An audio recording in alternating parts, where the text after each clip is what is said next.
Welcome to J is for Justice podcast. If live breaking news and following true crime is your thing, then please consider subscribing to my channel. And if you like what you see in my videos, please consider giving them a thumbs up.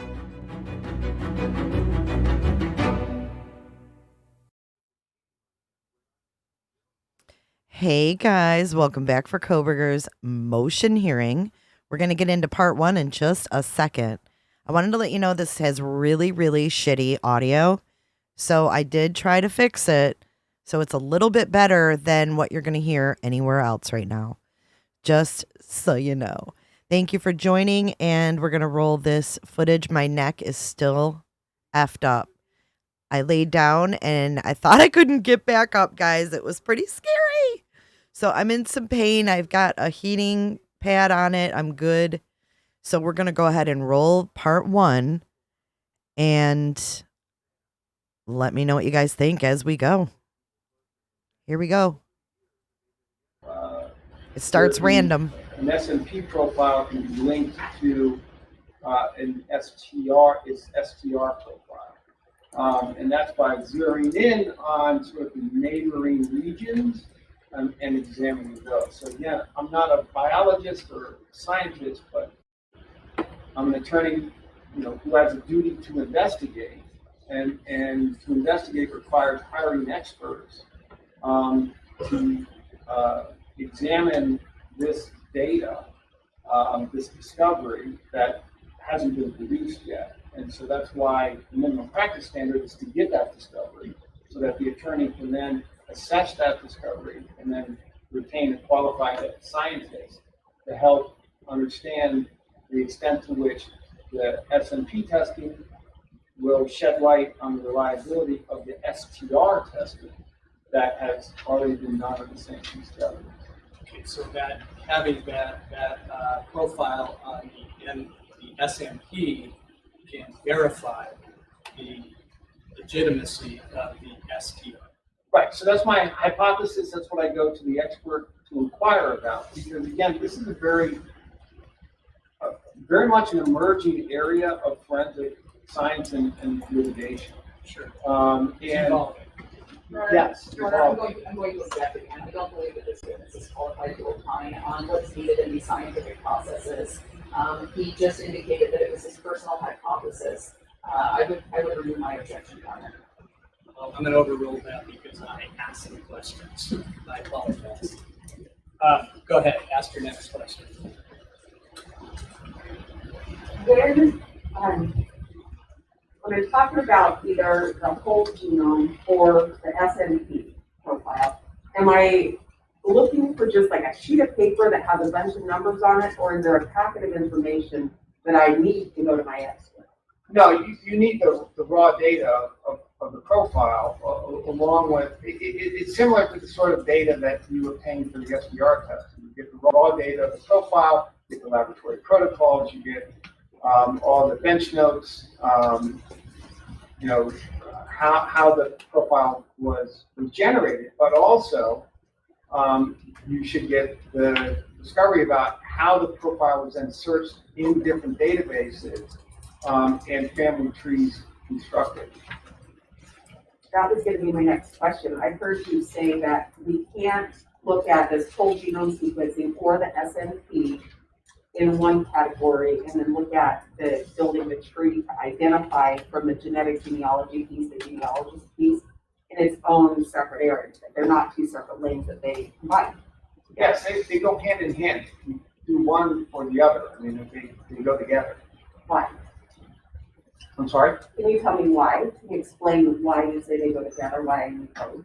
Oh, well, the SNP profile is what is searched in the ancestry database to then identify potential relatives, and then family trees are built out. That's the object of the SNP testing.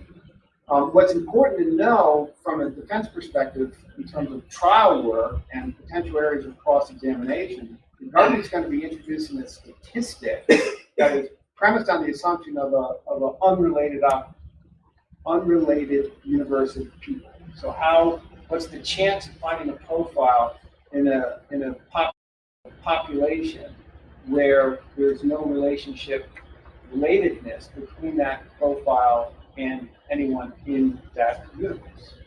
And so,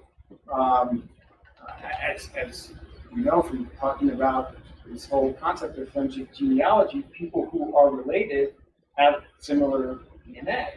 And so the statistics change when you are talking about the chance of finding a profile within a related pool or related universe of individuals. And that's a legitimate area of inquiry on cross-examination for the defense to demonstrate the limitations of the statistical questions that the state is presenting to its expert witness. And to do that, you need to know, for example, who the population of related people are, who is often, from my work on the forensic genealogy, what I've seen is that when a match is found, when the STR match is found, then all building out, all further testing stops on the forensic genealogy side.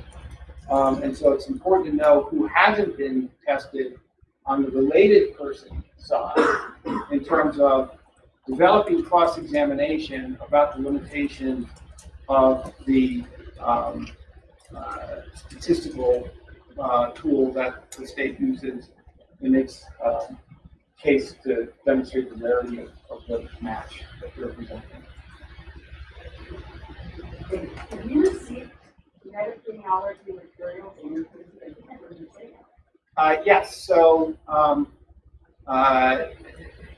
which wasn't surprising to me, because even though typically the government doesn't seek to introduce the forensic genealogy, in its case, it nevertheless is evidence that is a scientific test of material in the case.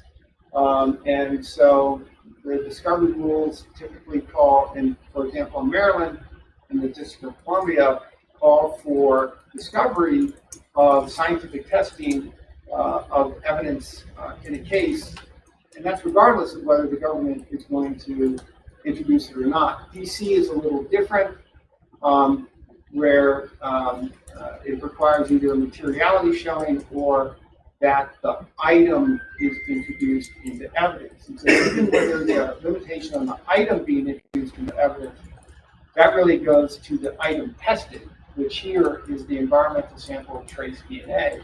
And of course, the government has twice tested it. And so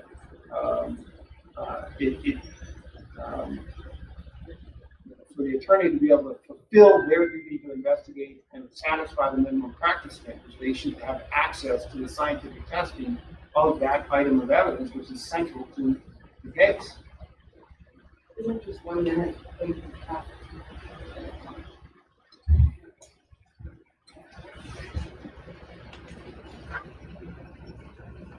Mr. Mercer, I don't have any other questions. I'm going to hang on just a minute to prosecute. Thank you. Thank you.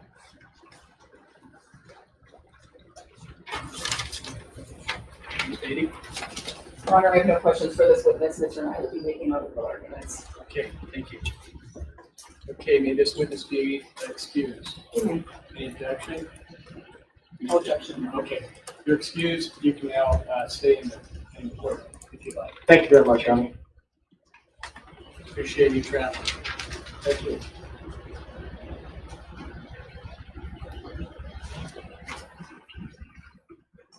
It's been about an hour. Maybe I need to give the court reporter a break. How about just a short one, 5 minutes, 10 minutes, maybe 10 minutes. Okay. Remember, that will give me time to have our next witness set up. Okay, great. Okay, 10 minutes, and we are off the record.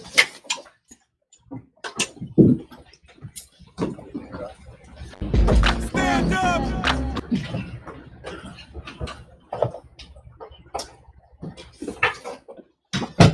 Why is he leading the way?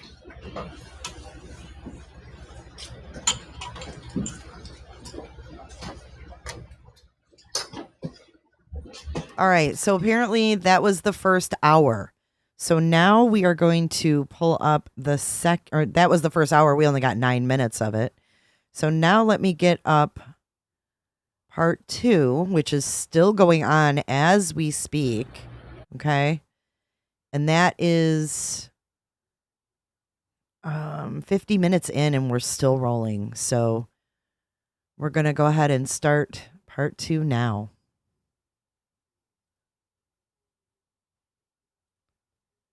And I hope you guys can hear everything good. We have the best audio here on YouTube. Let your friends know. Guys, thank you very much. We can see Okay, record, please.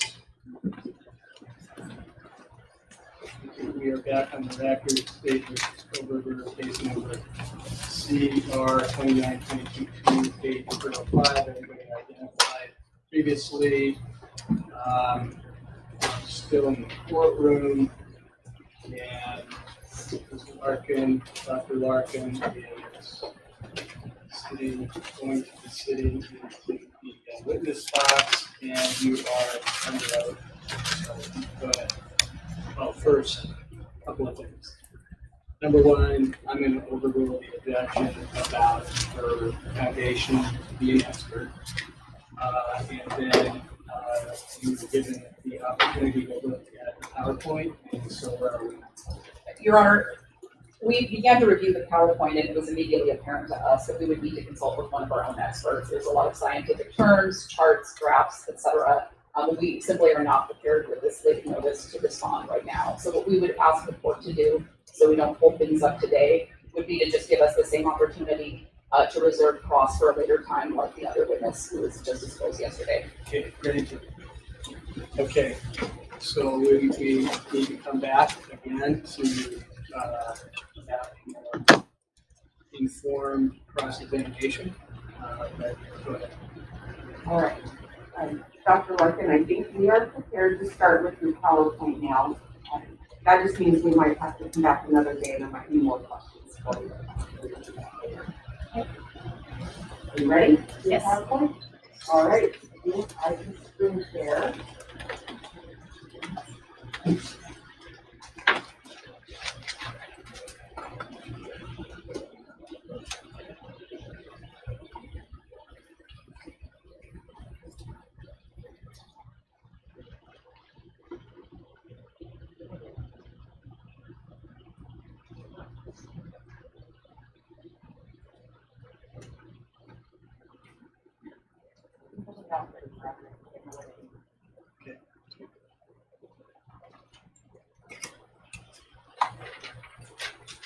There we go. Okay.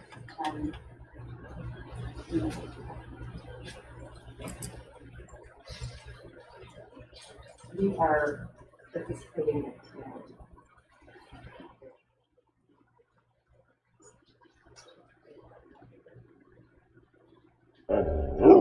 All right.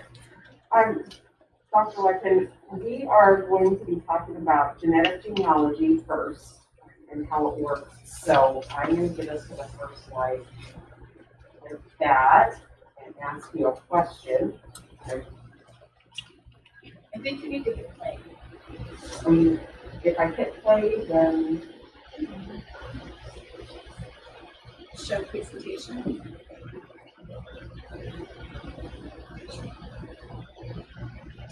clearly we should have had somebody type. We need another expert. Fine. Yes, we need another expert.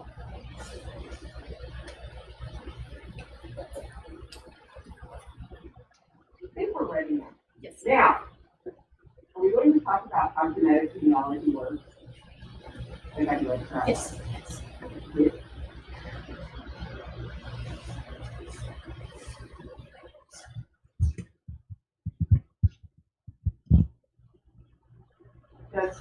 Tell me what kind of DNA genetic genealogy is. Okay, so DNA is just DNA, but there are a few different inheritance patterns for DNA.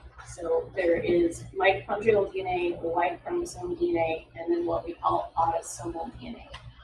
And those are the main types that we Could you have that spelled for the court reporter? Autosomal, AUTOSOMAL. What is All three. autosomal? Okay, Yeah, sorry. mitochondrial, MITOCHONDRIAL, mitochondrial, and then Y chromosome. Chromosome is it's just the letter Y, and then chromosome CHROMOSOME. Thank you.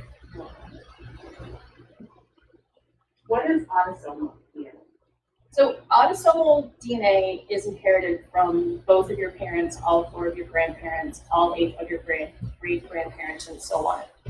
That's a little bit different from mitochondrial and Y chromosome. Mitochondrial you only get from your mother, so it just tracks that direct maternal line. Y chromosome DNA is only in chromosomal males, and it goes from father to son, so it tracks the direct paternal line. But autosomal DNA can show relationships on all branches of your tree because you inherited from all of your grandparents and so on. As a genetic genealogist, do you use one over the other when you do this? I primarily use autosomal DNA. Mitochondrial DNA does not change very rapidly, so it doesn't give you a really good sense of how closely related you might be to someone. Y chromosome DNA is it changes a little bit more rapidly than mitochondrial DNA, but it's still fairly slow. You could have a match to someone and your connection to them could be back in the 1700s. So it's not going to tell you, who your immediate relatives are. Autosomal DNA can give you I call it kind of depth perception. It can give you a much better sense of how far back in time your connection to that other person is. And that's what's primarily used for adoptee searches. It's what's primarily used in the forensic area as well.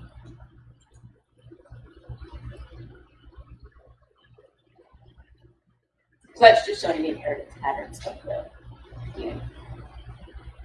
Does the autosomal DNA, does that provide more matches so that you can do your work easier? Yes. How does this happen? How do you get to do your work? So if you're just a regular old genealogist, you will purchase a DNA kit from one of the main testing companies.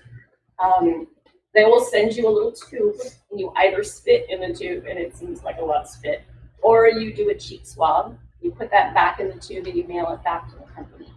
The company will then extract the DNA and do the analysis on it. As the genetic genealogist, or the person who did the test, what do you get? How do you know when something happens? Right, when your results are finished, they'll send you an email, and you can then log into the website. And once you do that, you will see all of the companies offer what they call ethnicity estimates, and so it will tell you, whether you're descended from, German stock or Scottish or African or whatever your sort of broader ethnic background is. They will give you a list of matches, which are other people who've taken the same DNA test in the same database and who share DNA with you. So that's the 2 main things that you get from that. So the same database, what do you mean by that? So there are multiple companies that offer these services. So the 2 biggest ones are Ancestry DNA and 23andMe. So for example, if I tested Ancestry and my sister tested 23andMe, we won't get matched to one another because we're not in the same database. Where you test is specific to where you're going to find who you're related to. Right. Okay. All right. You, as a genetic genealogist, did cases referred to you? Yes. Okay. And so how do you get into these databases? So at Ancestry DNA, there is a sharing system. So the person who's taken the test can essentially authorize me or invite me to view their DNA results, and then I can do that in my own account. I never have to log into their account. At the other services, with the exception of GEDmatch, which we haven't gotten to yet, I would have to log into their accounts to see their DNA matches. You mentioned that, you're backing up a little bit, but you mentioned that you can find out a lot about your ancestry, meaning kind of where you come from. What other kinds of information can you find out? So, for example, at 23andMe, they offer health reports. and trait reports based on your DNA that can tell you if you have a higher than average likelihood of developing certain cancers or certain diseases. They tell you things that are kind of silly, like do you like cilantro, or you know, if you're prone to drinking more caffeine than the average or less. But they can tell all of those things from the DNA test that they've done. And that's only one of the databases that offer that much information. 23andMe does, and then there's a third-party site called Prometheus that you can take your data file and upload it there, and it will run these reports on you. Prometheus, Promethease.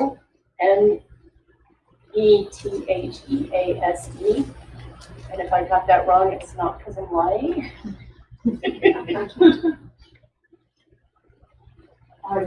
You changed slides, and now I have the slide that says microwave. What is that? So a microwave is the actual piece of lab material that we use to run this test. It was designed, so microwaves were designed for biomedical research. They're designed for scientific research. And unlike the STRs that you use for POTUS, microarrays pretty much scan your entire genome.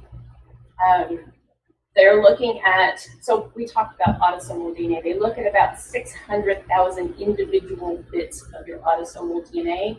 Those are called single nucleotide polymorphisms. So NUCLDOTIDE and then POLYMORPHISM. I feel like I'm in a stone.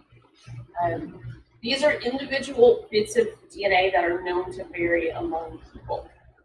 Most of our DNA is identical, so looking at those bits are not going to tell you who's related to whom. They look at these microarrays specifically target the chunks of DNA that we know vary between or among individuals.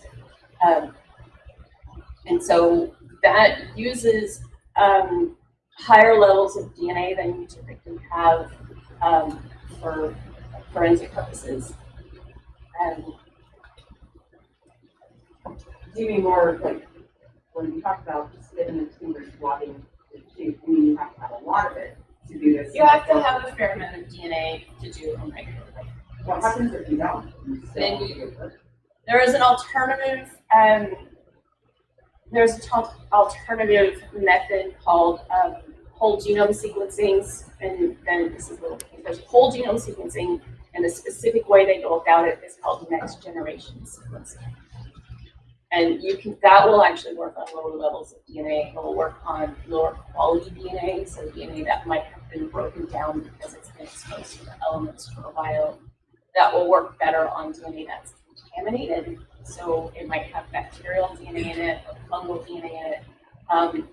So that is an alternative approach to microarrays, but it's more labor intensive and it's more expensive. So you need a microarray, or this other way that's more expensive and sounds like more issues with, to get to something that you can put in the computer and find out who you're in. Yes. Okay. What is this? So this is just kind of a teaching strategy just to show that we have 2 parents, 4 grandparents, 8 great-grandparents have color-coded the grandparent lines to help us track how the matches fit in. And when you do autosomal DNA, it's this group of people that you're drawing. Those are the people who contributed the DNA in you, yes.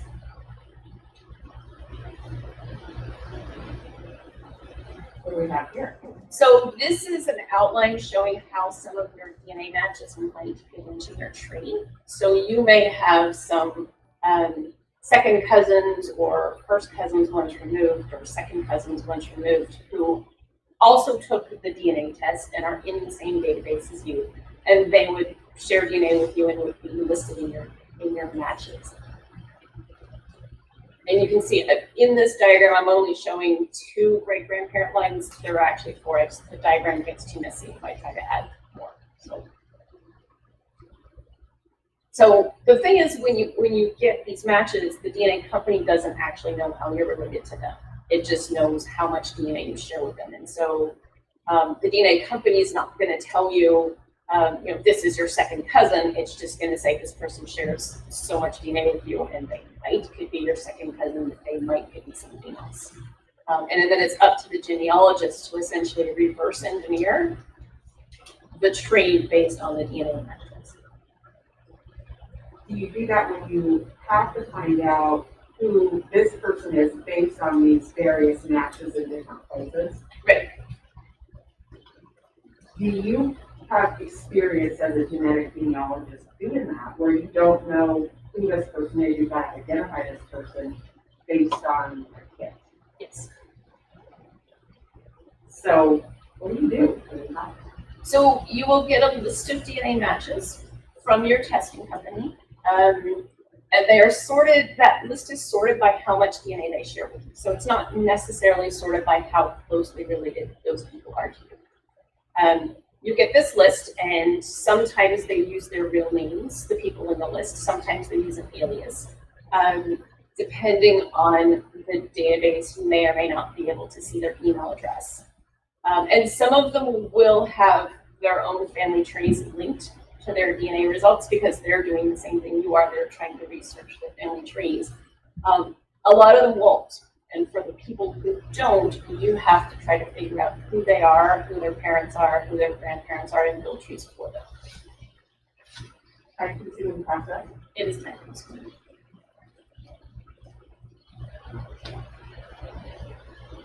You talked about shared DNA. Yes. That it doesn't tell you how closely related some of this. Right. So we measure autosomal DNA in a unit called centimorgans, CENTIMORGANS.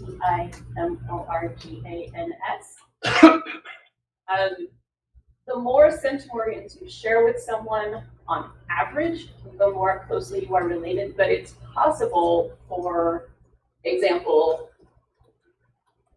there's a range for most of these relationships. So it's actually possible that you could have a full first cousin who shares less DNA with you than a half first cousin.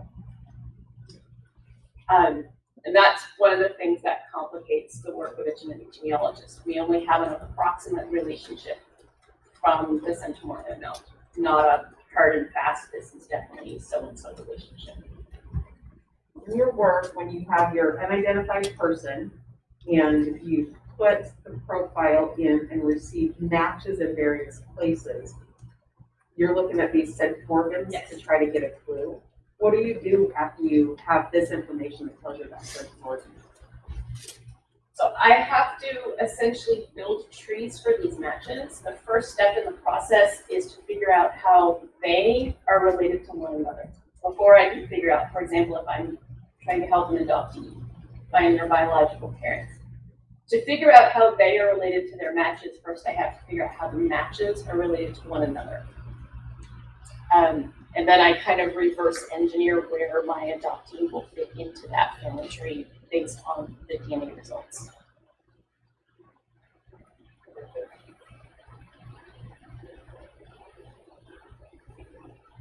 What does that decide?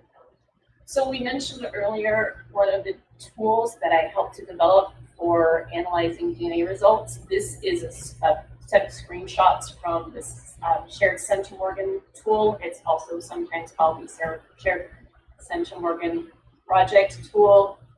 That's too many syllables.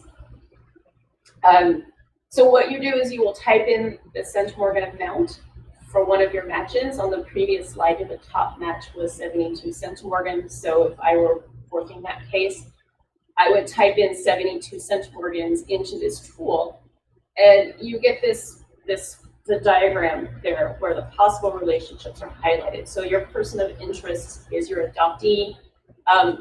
In this tool, we'll highlight the possible relationships for a 72 centimorgan match. And if you count up all of the little highlighted boxes on there, there are 30 or 35 possible relationships for somebody who shares 72 centimorgans.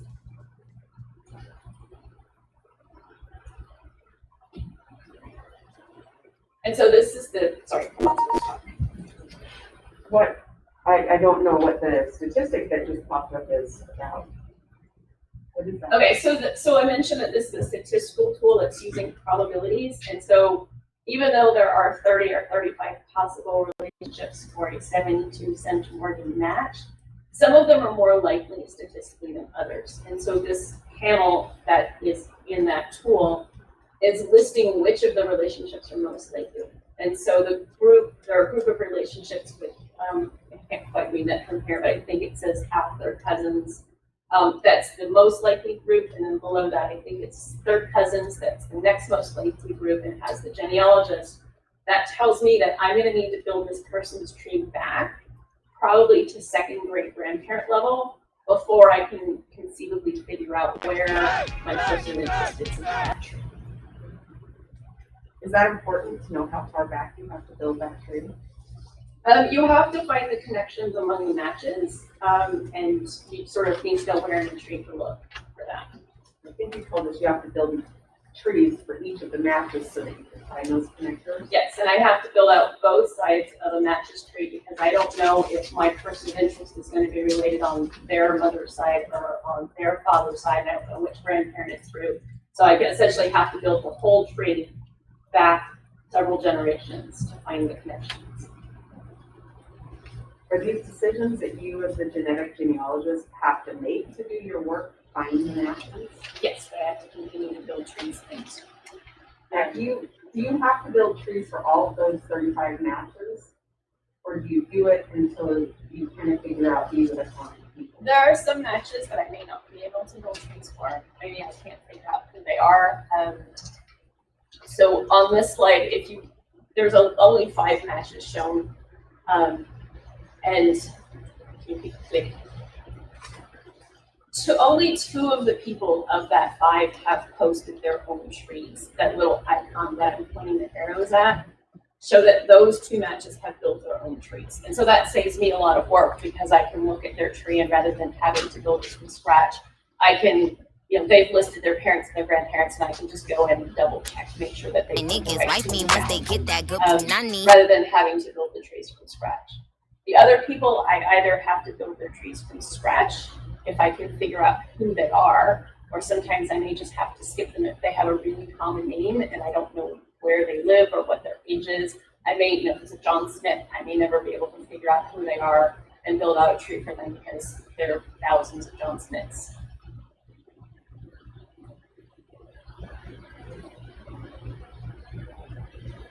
I think this graphic shows us the process and how far you have to build trees for the matches and try to identify the one person. Did I understand that right? Yes, this is just a simple example where I've built out 2 hypothetical trees for 2 hypothetical matches. In which case, in this example, I've gone out to the first great grandparents. What are you looking for? I'm looking for connections between match. So match 1 is on the left, match 2 is on the right. I'm looking for commonalities between their 2 trees. I want to see how match 1 and match 2 are related to one another. And so in this case, I've identified, and this is hypothetical, of course, that John Smith and Mary Jones married and had children, and they were the great grandparents of the person on the left tree. And John Smith and Mary Jones were also the great grandparents of the match on the right. So now I know that match 1 and match 2 are second cousins to one another. That's kind of the first hook that I have into trying to figure out how my person of interest fits into that tree. And so I would then diagram. What do you do from there? Yes, thank you, sorry. I would then start building what I call a descendant diagram, and I will do this in a sketching software. So I have John Smith and Mary Jones, and I've listed their 2 children and their grandchildren. Then I put the DNA matches in there so I can see how the matches are related to one another.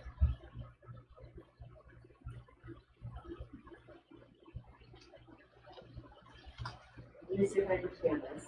It matches to your unknown person, and then built their trees out and found great grandparents or the same great grandparents Yes. in both these other matches to be unknown. Is that right? Yes. Okay. And And you took that match and started figuring out who their kids were, and then who their kids had kids. Is that what we're seeing here? Right, and so what I'm looking for now, so I found these two, match one and match two, who are second cousins to one another. What I'm looking for now are ways to integrate more DNA matches into that tree that I've just got my hook on. Why do you want to do that? Because the more DNA matches I have, the stronger my statistical analysis for where my person of interest fits into that tree. How do you? So if I'm working an adoptee case, my goal is to get my adoptee into as many databases as possible. I always call it tested ancestry because that's the biggest database. Then 23andMe because it's the second biggest. And then my heritage is the next in size. And so I want to get them into all of these databases because I can do this. I can build this tree using some matches from Ancestry and some matches from 23 and some from my heritage.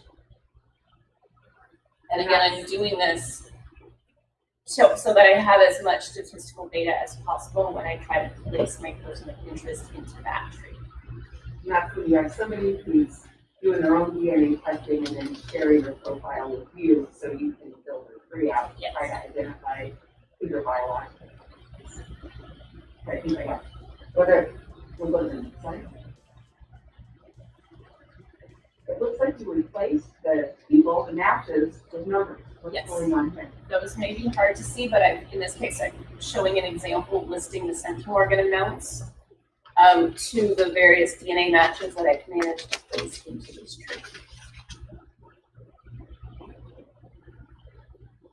In this one, you have a whole new red line we didn't have before. How did you figure it out?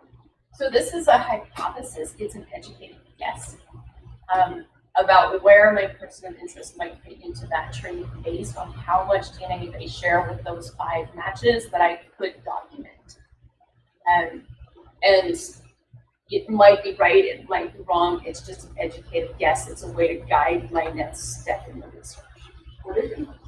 My next step in the research, at this point, might need to dig into another database and see if I can find more matches. I would run the what are the odds analysis tool to see what other hypotheses might fit.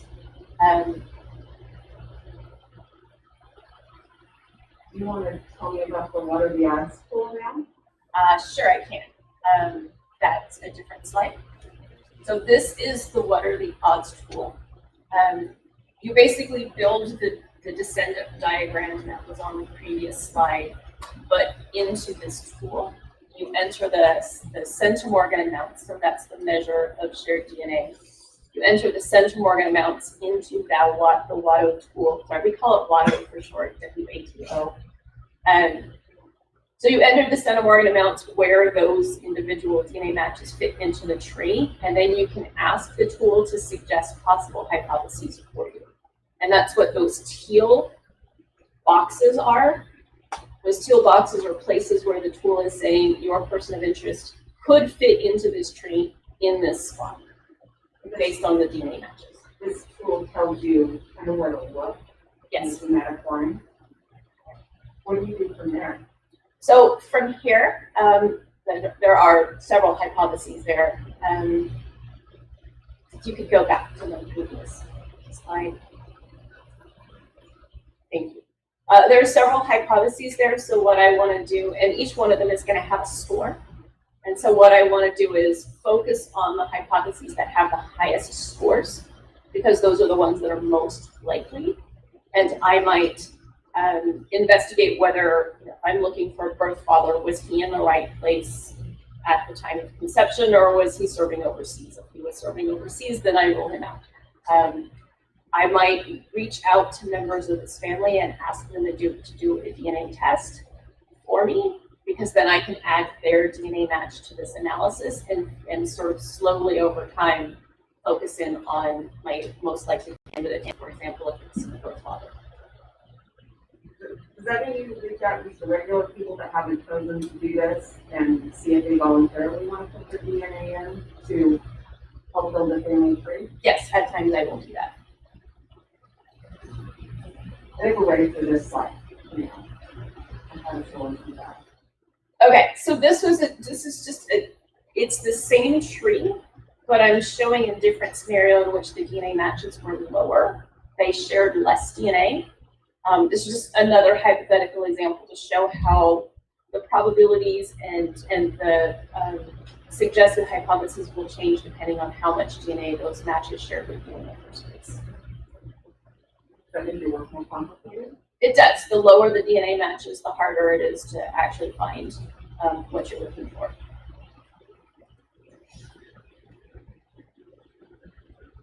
Is strategic testing, and you're talking about here, is that what you mean when you say something you have to ask people to test? Yes, some genealogists call it target testing, some call it strategic testing. You're essentially reaching out to people who haven't tested yet and ask them, hey, I want to do a genealogy test for me. And you're doing that to help narrow down the connections.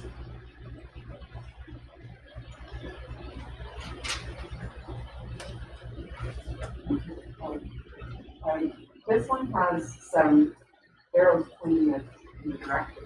What's going on? Right, I'm afraid you can't see the scores on that tree because it's kind of small. But those arrows are pointing at the hypotheses in this tree that have the highest scores. So that's where I would try to target relatives who might be willing to do a DNA test for me. And those scores come from the tool. Those come from the tool and they're, And those give you, I guess, information about which direction is more likely. yeah, the probabilities are based on the shared centimorgan amounts.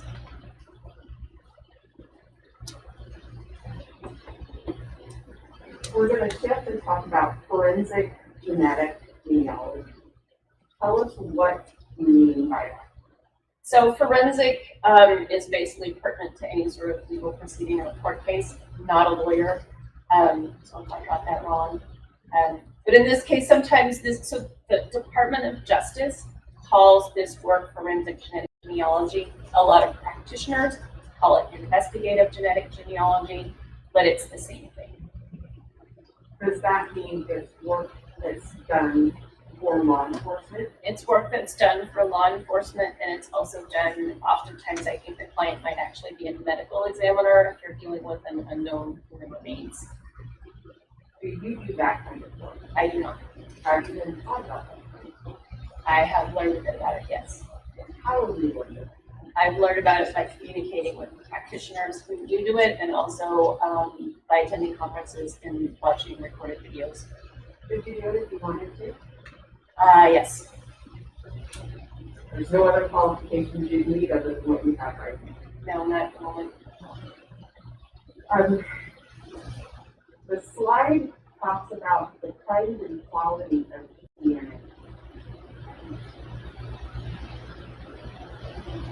What kind of DNA is needed for forensic DNA? What kind of DNA? So you can use any type of DNA the same as you would use for regular genealogy. You could do mitochondrial, you could do Y chromosome, you could do autosomal, and as I mentioned before, most of this work is using autosomal DNA. And the difference is that if somebody's spitting in a tube, they're providing a lot of DNA, and they're providing clean DNA, and they're providing DNA that gets preserved with the fluid to keep it from breaking down. And that's not always the situation that you're going to find at either crime scenes or if you're dealing with unknown human remains.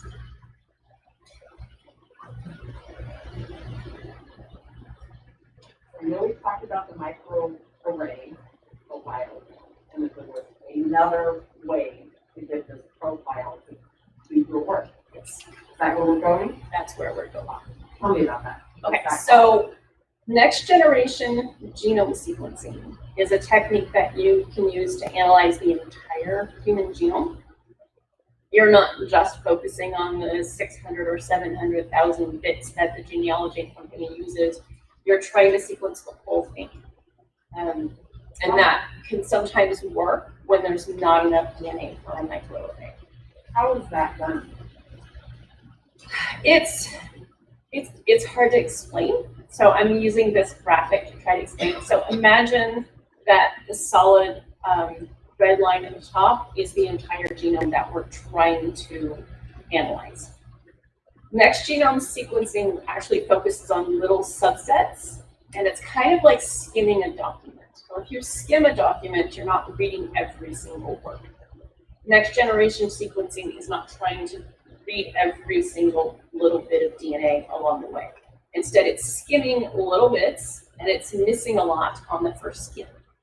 And then it skims it again, and it will miss some on the second skim, but it might pick up bits it didn't pick up the first time. And so it keeps skimming the DNA, and after the analysis is done, you can kind of reconstruct from the little snippets that you skimmed along the way, and you can post the next gap. So these are the portions in gray that were skimmed in the multiple episodes, and those are called reads in the next generation sequencing process. The more reads you do, the more of the genome you can reconstruct, and the more confident you can be that you did it correctly. Because sometimes if you're skimming a word, you might, the word might be there and you read there because you're reading too fast, right? So the more times you skim an individual piece of DNA, the more confident you can be that it was called accurately. Is there a number of times that's practiced to skim? So for medical research, for biomedical research, the companies who sell this equipment recommend that you do 30 times. They call it a 30 times coverage to get a confident read. Oftentimes in forensic work, they're not able to get 30x reads, and so they're working with fewer skimming. And that skimming is not a technical term. I'm just using the analogy to teach this.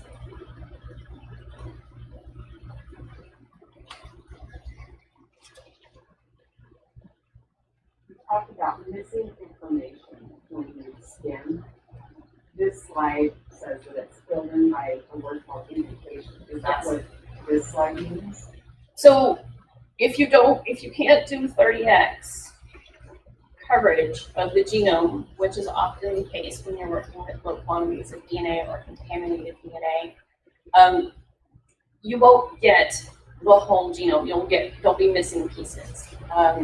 This is a stage of the process called bioinformatics, and you actually have a specialist who goes in and use statistical methods to try to fill in the pieces that were missing in the initial analysis. Does that mean that person's projecting what would be there? Is that showing us that? That's showing us the parts that were imputed. That's the term that we would use.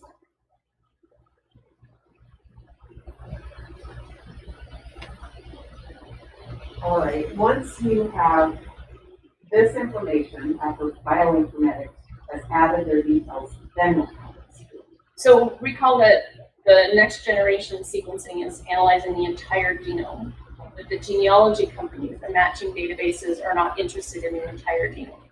They're not going to analyze the whole genome. They only want the SNPs, so the SNPs, that were analyzed by the microarray. So now the bioinformatician has to go in and essentially delete a whole bunch of the whole genome data so that they're only left with the portions that would have been on a microarray had they done microarray in the first place. This happens after they're filled in to make a whole, and they're stripped back to make it usable. Yes. Like genetic genealogy database. How do you know if you're not just left with all of those filled in things? I'm sorry, I don't understand the question. So when these are stripped back out so that they're usable, so they become an SNP, it's usable. This is after the imputation. Right. How do you know what is left? How do you know which parts were imputed and which parts were from the next generation sequencing? Yes. The bioinformatician would have access to that data, but as a genealogist, you wouldn't know. Okay. That question will be for somebody different. That would be for someone different. After the SNP is created, then So then you have a file that would look just like what you could get from one of the actual genealogy testing companies, and you can upload that. If it's a forensic kit for forensic purposes, you can upload that to two main databases. One of them is called Family Tree DNA, which in the trade we generally just call FTDNA, and the other one is GenMatch. And there are a couple of smaller databases, but they're really tiny.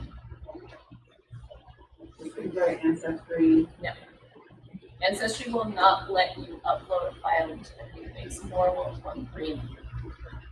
They have to There's do no their own process to do it. The only way to get into those two databases is by spinning it. All right, on this slide, does this represent most of these companies that do the genetic analysis? Those are all of the main companies. There are a few smaller ones, but they're really quite tiny, and often for those we don't even have decent estimates of how large they are. By large, do you mean the number of people that have uploaded a profile or spin in a tube so one's created? Yes. There. And I think you let us know that law enforcement uses and can only use GenMatch and Family Tree DNA. Per the terms of service of the companies, they are only allowed to use Family Tree DNA and GenMatch, and there are two smaller dedicated databases. One of them is called DNA Justice, which has, as of yesterday, about 500 people in it, and the other one is DNA Solved, which is owned by Optum, and I have no idea how many people there are. Those two that you just talked about, can anybody use those, or are those only law enforcement who use those? DNA Solves and Optum. Yes. Yes, those are only for law enforcement. A regular genealogist wouldn't have access to any output from those. You can voluntarily contribute your DNA, but then you can't use it for your own genealogy. And GenMatch and Family Tree DNA, are those law enforcement only, or are those usable by others?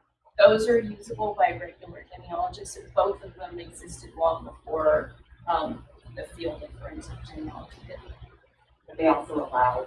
They both allow law enforcement to upload the kits, the DNA kits, into their databases. My heritage, I don't think we've talked a ton about that. I understand Ancestry and 23, we have to give your own sample, they do their own thing. But my heritage, how do you have to do the fitness tube for that? No, so MyHeritage sells DNA tests, as does Family Tree DNA. So you can send a kit in. Those are cheek swabs, they're not stick. That's technical. But for both MyHeritage and Family Tree DNA, you could test directly with them, but you could also take your data file from one of the other companies and just upload the file. And it's just a text file that has thousands and thousands of lines of DNA data.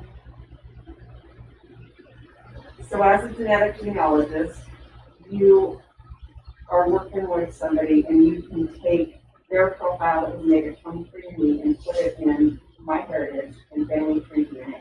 Yes. And you also put it in GenMatch. Yes. And law enforcement can only search Family Tree DNA and GenMatch. Can they search your person? If there's a DNA match to my person, they will see that match. Okay. Does your person have to agree, law enforcement, to let that happen? If we're talking about my adoptee, so it's complicated because the rules have changed continually over the past few years. As it currently stands at GenMatch, if we were to take a brand new kit, a brand new adoptee client, and upload their data to GenMatch, we would have to consent. The client would have to either consent or decline to consent to participate in law enforcement matching. If they decline to participate and law enforcement searches GenMatch, then they should not see your clients. Is that They right? should not see my clients. Okay. Same with Family Tree DNA. Family Tree DNA, the system is kind of the inverse. If you add a kit to Family Tree DNA, they automatically opt you in.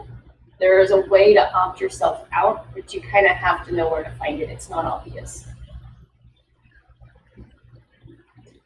Again, a person can keep their information private, so it doesn't wind up in law enforcement searches.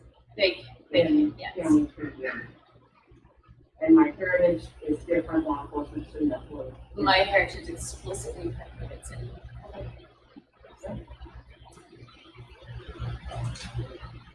Did I just ask you all questions that related to the arrows? No.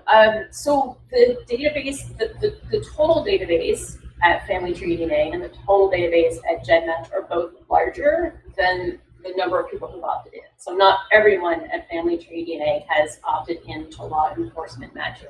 Not everyone at GEDmatch has opted into law enforcement matching. And so the arrows are the gray bars are showing my estimates.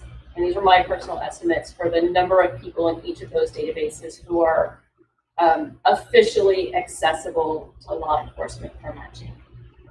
And that's because those companies have two categories of Yes. I think we're now to the last section where we're going to talk about the work products of genetic genealogy. What does that topic mean? So these are the, if I have an adopted client, this is what I would give the client at the end of our agreement. These are the products that I would give them, and in basically everybody who's doing forensic genetic genealogy that I know of, except possibly the FBI, originally trained as a genetic genealogist. So this is what we are all used to giving to our clients. What are we seeing on this first slide that you did to your clients? Okay, so those are two of the match lists. The one on the left is what a typical match list looks like at GEDmatch. The one on the right is what a typical match list looks like at Family Tree DNA. For my clients, I will actually screenshot the matches and put that in the appendix to my report. I also copy all of the matches into another program because sometimes people will, they'll be in the match list of my adoptee and then they'll disappear. And so I like to have a record that, hey, when I uploaded this kit, I had these matches there. So even if they decide to delete their kit later, I still have a record that they shared so and so much DNA with my client. This is like a family tree. It does look like a family tree, and it's anonymized. There are no real.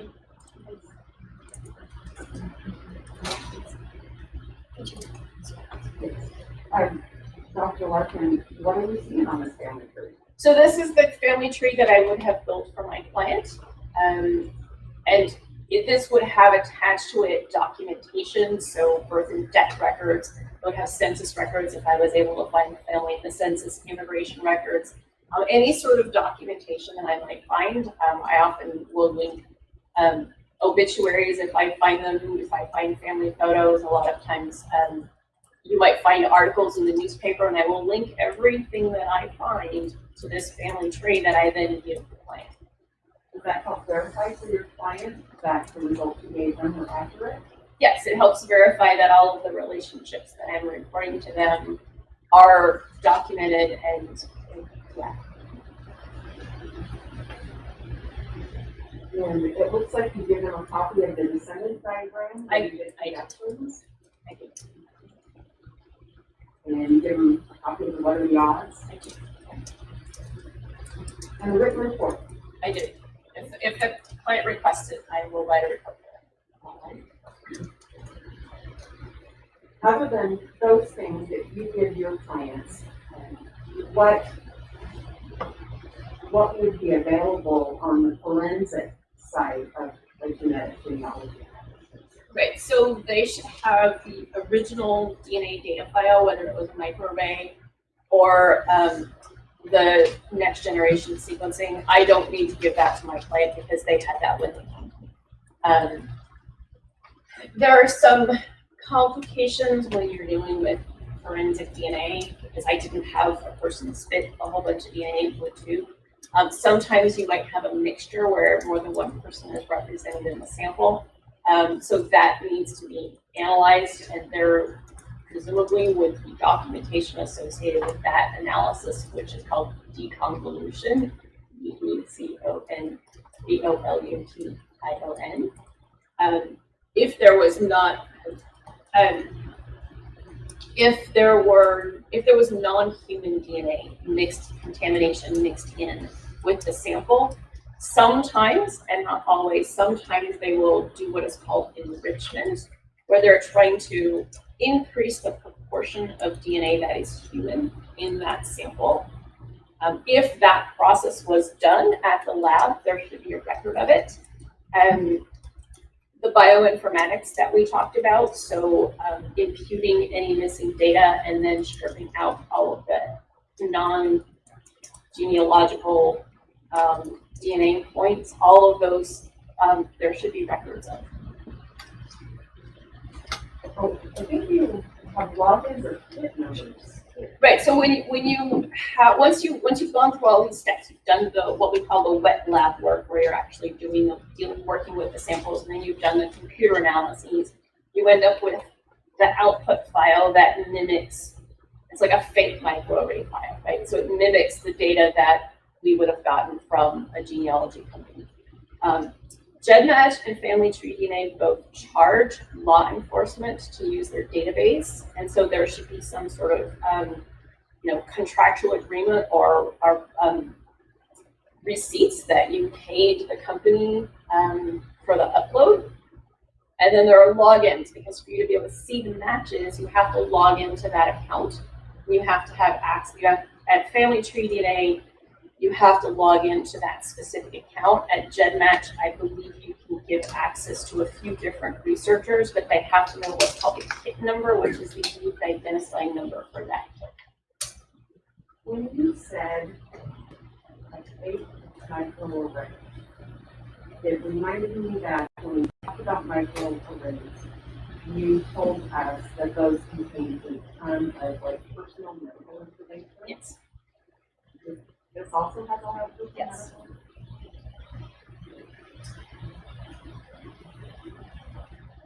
medical. And because there's so many more, I guess, people or kids or profiles in my area, is that a place that somebody that can find a match might want to go? Yes. Dr. Larkin, thank you. I don't have any other questions, but don't leave quite yet. I'll pass it to my. Thank you. Any cross-examination? Okay, thank you. All right, may this witness be excused? Yes. Okay, you're excused. You can stay here if you like, or you can get on with your life. Thank you. It's very educational. Wow, he's kind of condescending. Well, it's 1 o'clock. I think it's a good time to break. Maybe until 2. How much longer do you think? Your Honor, I have 2 additional witnesses. I believe Dr. Larkin was going to be by far the longest witness. I think the next 2 will be, I would hope, not more than an hour combining. Maybe not even take that long. And then argument, Your Honor, and we're going to take up the state's second order request at the same time. Sure. Okay, great. We'll reconvene at 2 o'clock. Thank you.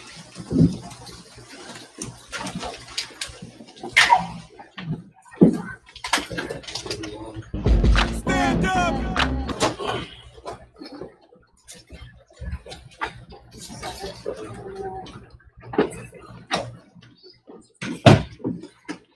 All right, we are going to roll into part 3 now. How about this? We don't even have to wait. How nice is that?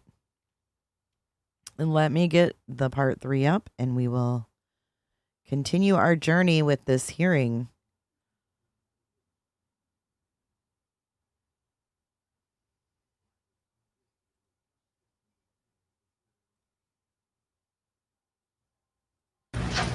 All right, here we go, guys.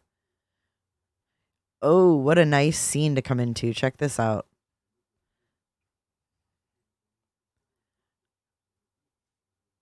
All right, here we go. Oops.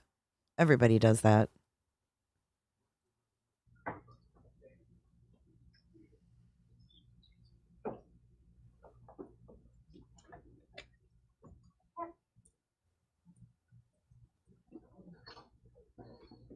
All right. Thanks very much. Good to see you. Stand up!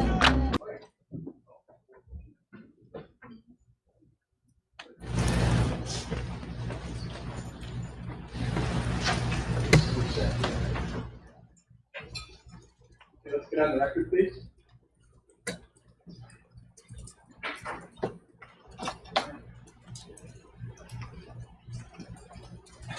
That's our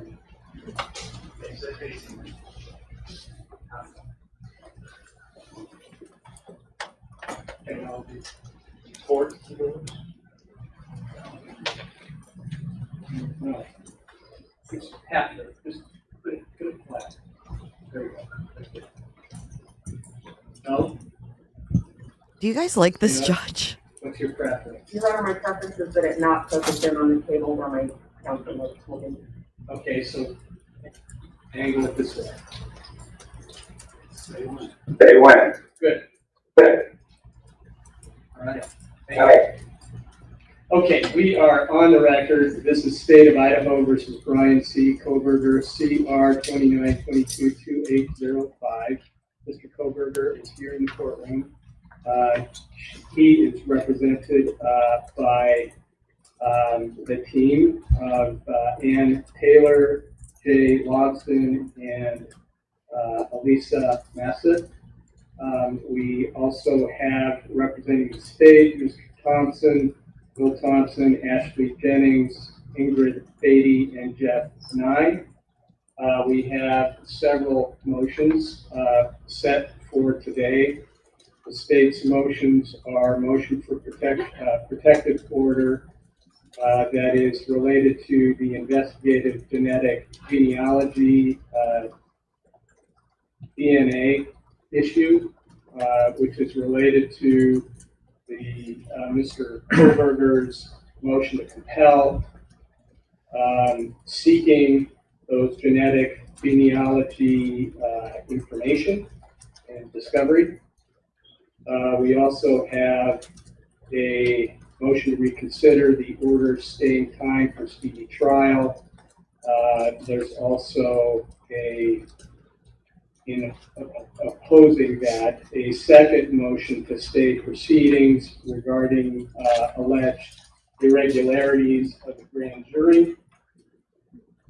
And from the state, we also have a motion to compel notice of defense of alibi and a motion for scheduling order. So that's what we're going to hear today. I think we're probably going to use most of the morning with the motion for protective order and the third motion to compel. We expect some testimony from Mr. Kohberger's team, and that's where we're going to start. So anything preliminary, Mr. Thompson? No, Your Honor. Thank you. Okay, Ms. Taylor? Nothing preliminary, Your Honor, we're ready to call it. Okay, so we'll do that, and then we'll move to argument from both sides. I thought about who should go first in terms of the arguments. Mr. Thompson, go ahead. No, it's good. Yeah, I mean, who would first make the argument on the protection order? Would you prefer to do that after you hear the argument from the defense? It may make more sense, Judge, to do that. I think the record will be better for Your Honor. Okay, that's why I suggested that. Thank you. Yes. All right, so we'll hear the testimony and argument from Mr. Kohberger's team, and then to the state. Your Honor, just for the record, Mr. Nye and Ms. Beatty are the ones handling this particular motion. Ms. Beatty has the witnesses, the proposed witnesses, Mr. Kohberger and Mr. Nye, of course, briefed the matter and will be prepared for the argument. Okay, excellent. Thank you. All right, call your first witness. Your Honor, along those lines, I should inform the court that I'll be handling all of the witnesses that we call today. Ms. Massa will be presenting our argument in support of our motion to compel, and probably the rebuttal to the protection order request by the state as well. Okay, you all might need to remind me as we go along here. Sounds fair. Okay, Ms. Beatty. For as a housekeeping matter, I have some objections that I'd like to put on the record. Okay. With regard to these witnesses. With regard to Ms. Barlow and Mr. Mercer, the state made its concerns on these two witnesses clear in its reply brief filed on July 14th. But the state believes that calling two attorneys to testify about legal conclusions during a discovery dispute is simply not proper. Both Mr. Mercer and Ms. Barlow consult with defense attorneys on discovery issues, and calling them to testify about legal conclusions in a discovery dispute is tantamount to the state calling prosecutors as staff witnesses to testify about trainings that they've done in a specialized particular area. That's a path I don't think we want to go down, and it's not relevant to the court, and it doesn't fall within 702, which requires specialized knowledge for the fact finder, which is the court in this case. Additionally, Ms. Taylor, as an attorney practicing in Idaho, who's well regarded and seen as one of the preeminent defense attorneys in the state, there's nothing that these witnesses can tell the court that Ms. Taylor can't simply consult with them about and then argue to the court. So our position is that these witnesses' testimony is duplicative of whatever Ms. Taylor can argue, and it does not fall within the scope of 702. With regard to Gabriela Vargas, the state is objecting to her testimony as well, Your Honor. We received her declaration just yesterday. There was no CV attached. Ms. Vargas is being submitted to this court as an expert witness, and the state has no way of vetting her expertise without a CV. There is no way for us to verify anything in her affidavit. It puts the state in essentially an ambush position where we're being presented with this witness with no way to verify her qualifications. We would ask that this witness be excluded from testifying today as well. And then finally, the state would just make a blanket motion in limine that these witnesses not be allowed to testify about legal decisions or legal arguments. Thank you, Your Honor.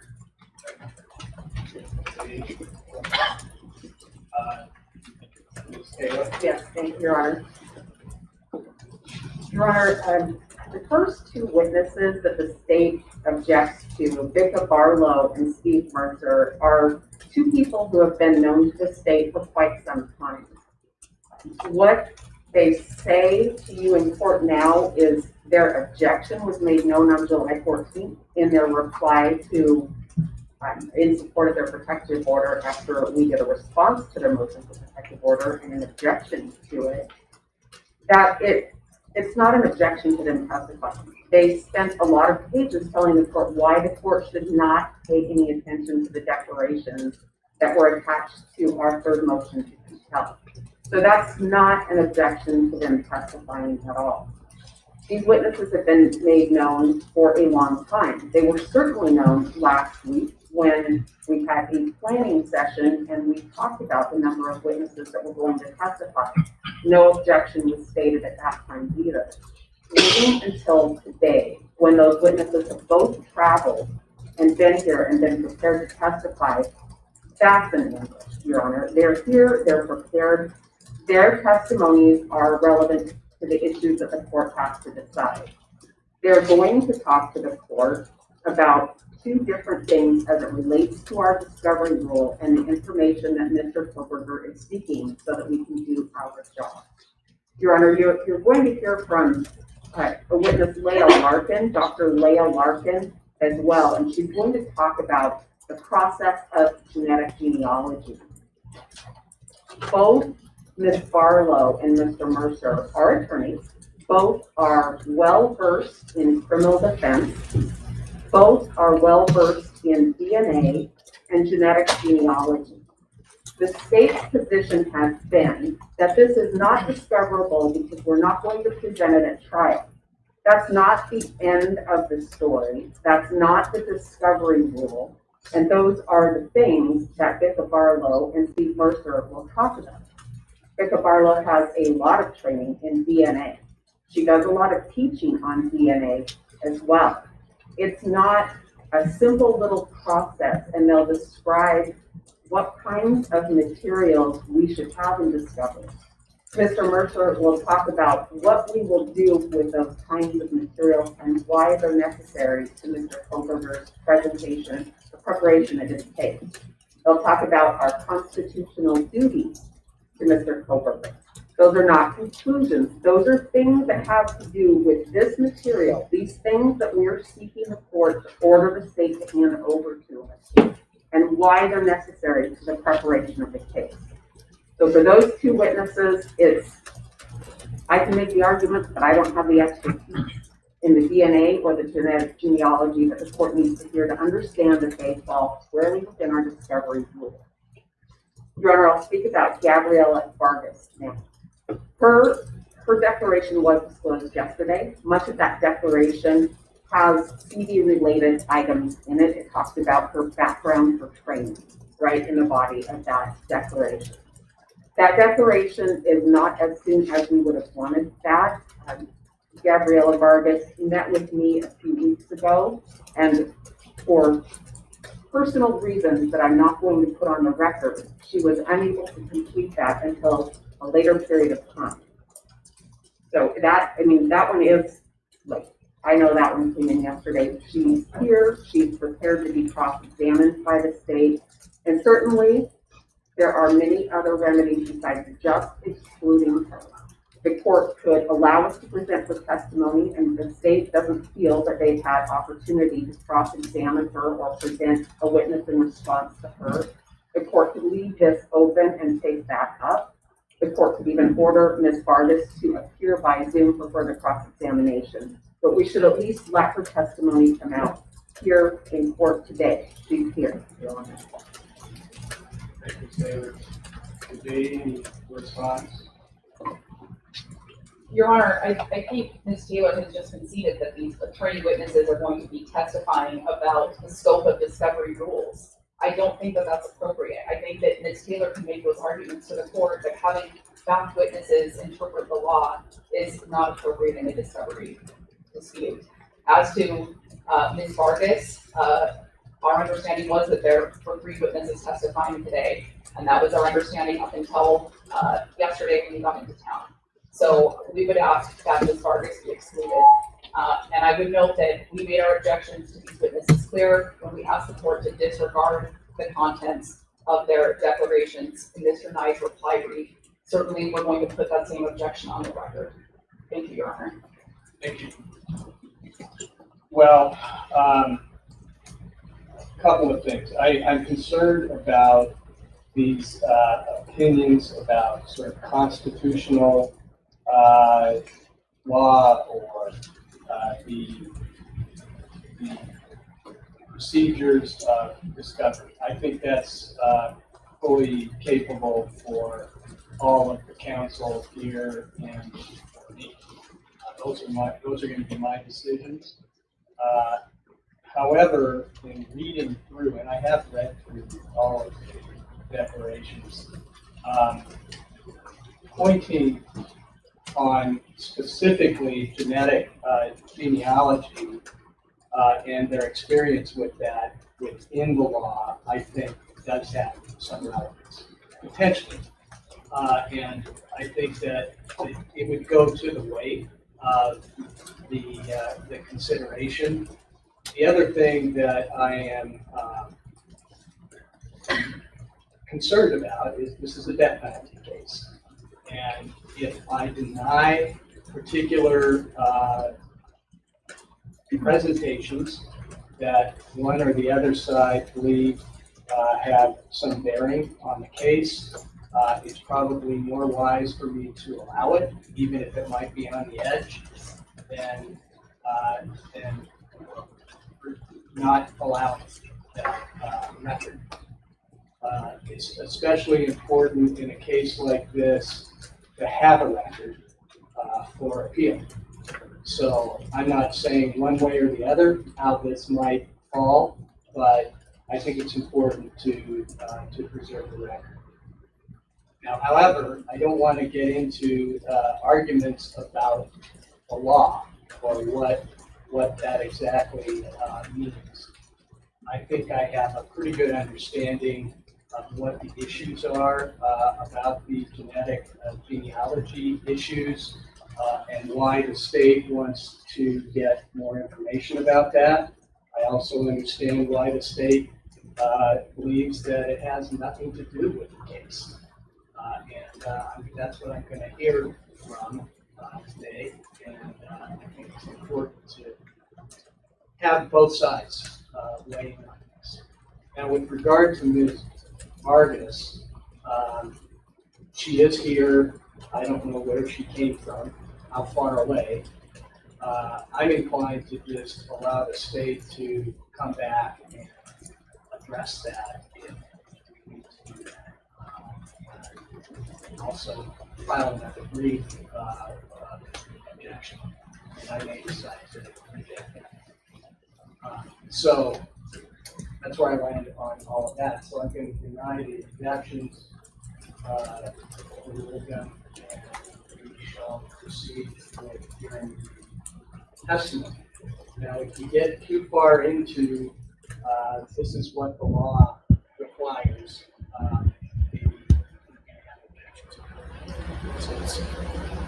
okay? Thank you. So call your first witness. Your Honor, if I may, one point of clarification. It occurred to me while listening to the court talking about genetic genealogy and really that being a focus.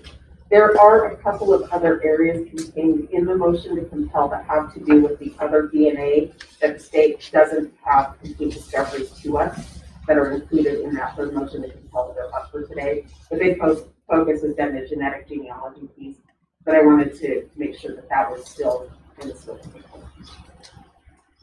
Well, my understanding was that the state did provide all the information about the laboratory, we'll say the laboratory DNA that was, that analysis was not related to the genealogy DNA. Am I mistaken about that? What are you saying that they didn't provide to you? Your Honor, in our third motion to compel, we had a section called standard lab discovery, and that has to do with other DNA profiles found at the scene. They have provided full discovery for the sheep, the DNA found on the knife sheep, but not the other 3 unidentified male DNA samples, 2 from within the house, 1 from outside of the house. All right. So if I'm understanding your question there, or your assertion that we're talking about 3 potential analysis of DNA that was not provided to you, but that has no connection to Mr. Kohberger. Correct. Okay, any response? Your Honor, we didn't realize this was going to be an issue today. We have given the defense everything that we received from the lab. They've asked for DNA workups on other people. To the extent that they don't have them, they weren't done.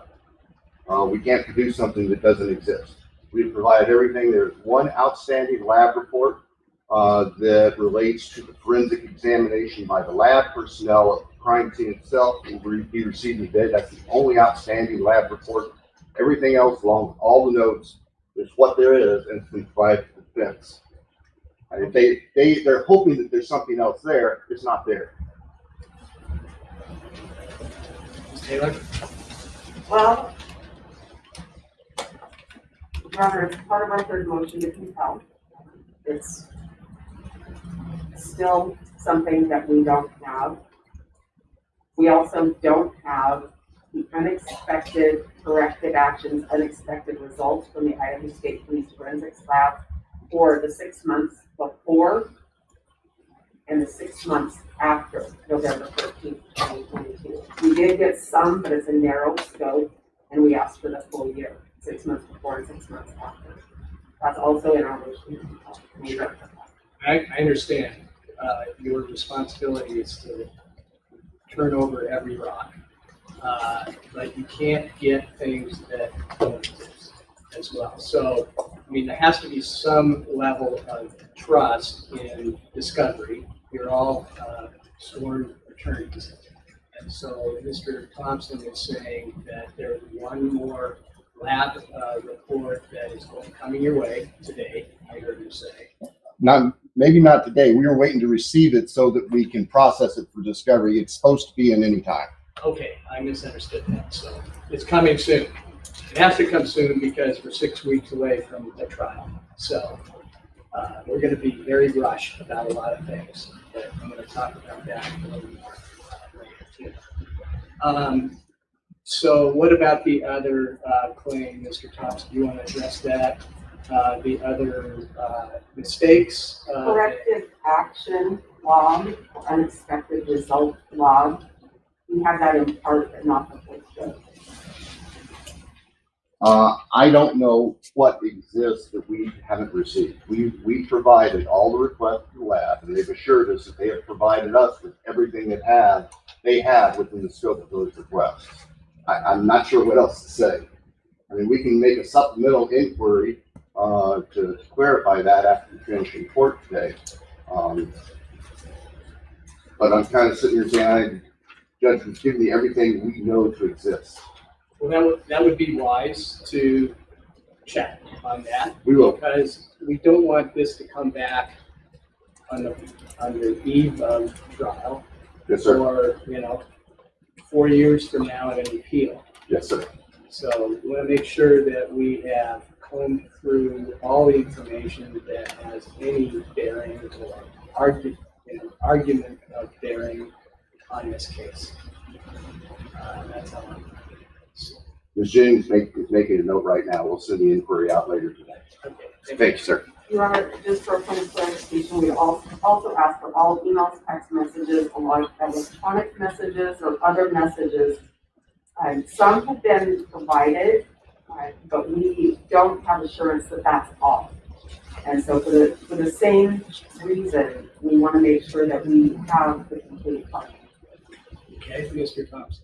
We have told them, we have given them everything that we know to exist. We've asked the lab provided it to us, we sent it to them. At this point, all I'm hearing is speculation, is they think maybe or they wish something else was there.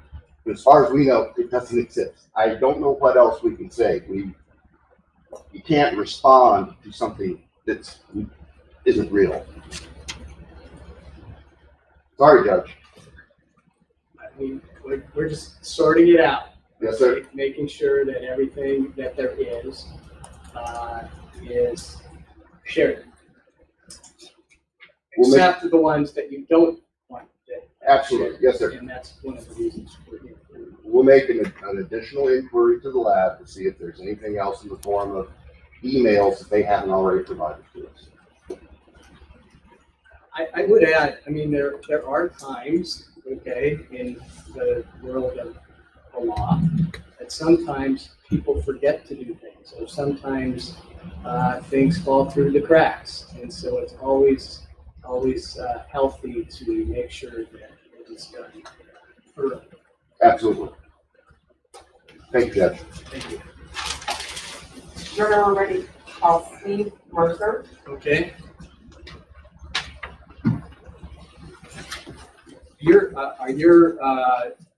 Just one moment.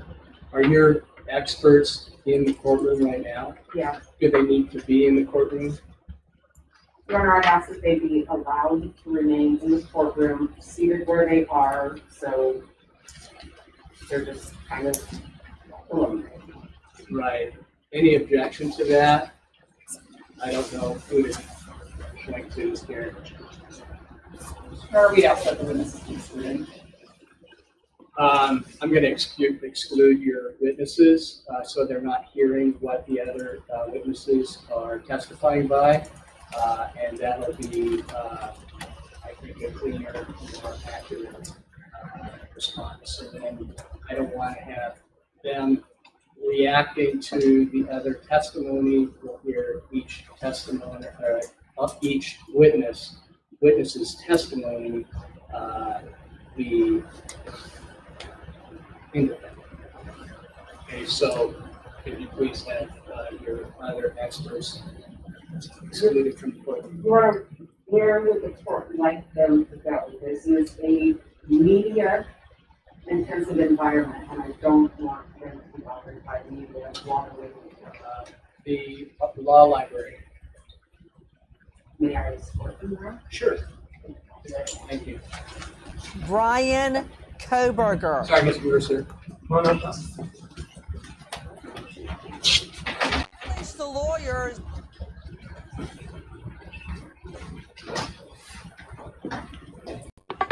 What you are witnessing is real. The participants are not actors.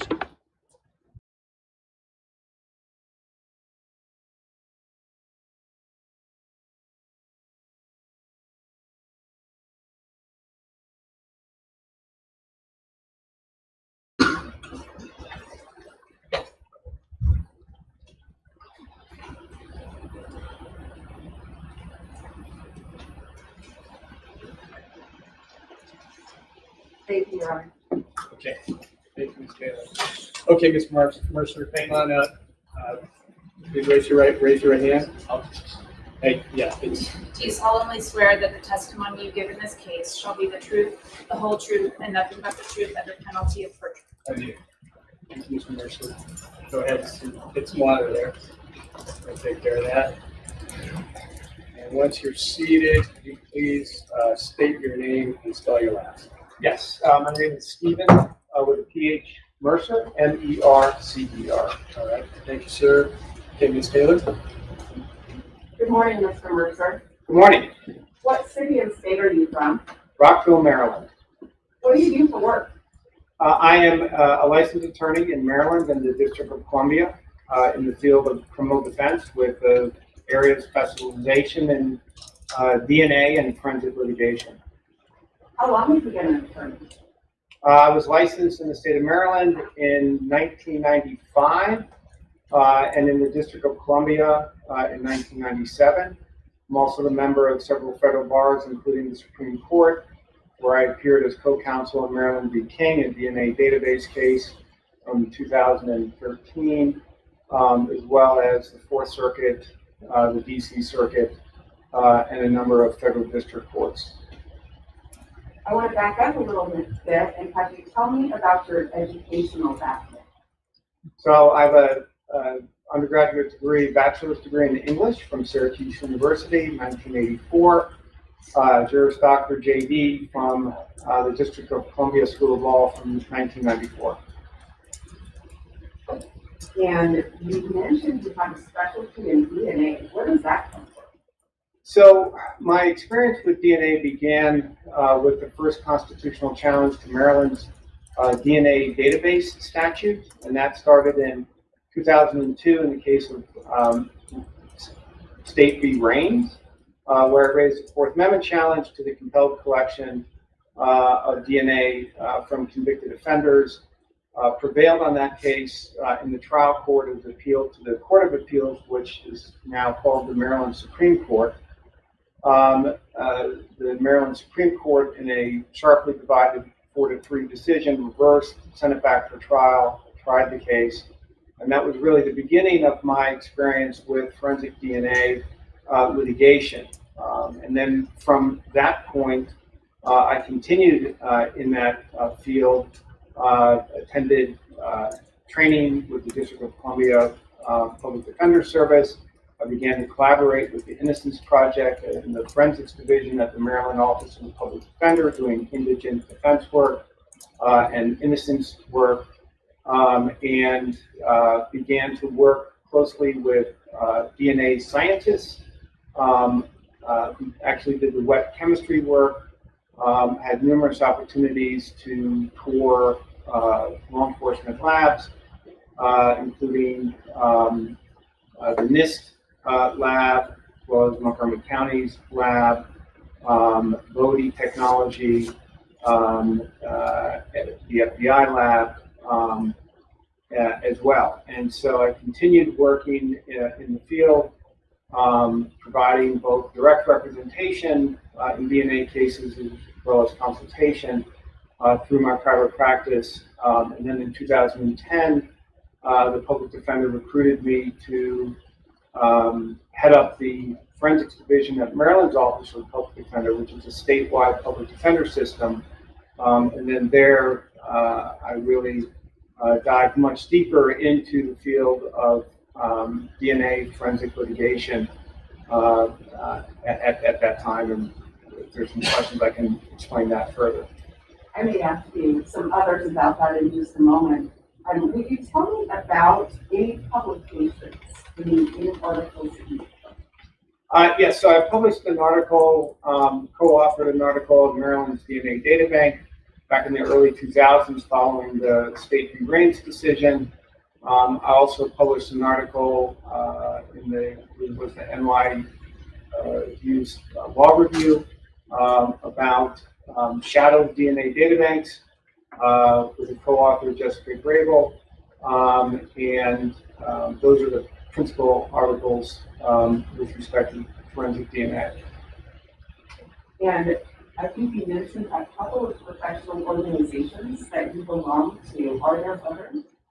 Yes, so I'm a member of the jurisprudential section of the American Academy of Forensic Sciences, and I've given presentations there. For example, in 2018, I gave a presentation on proposed regulation of the field of forensic genealogy.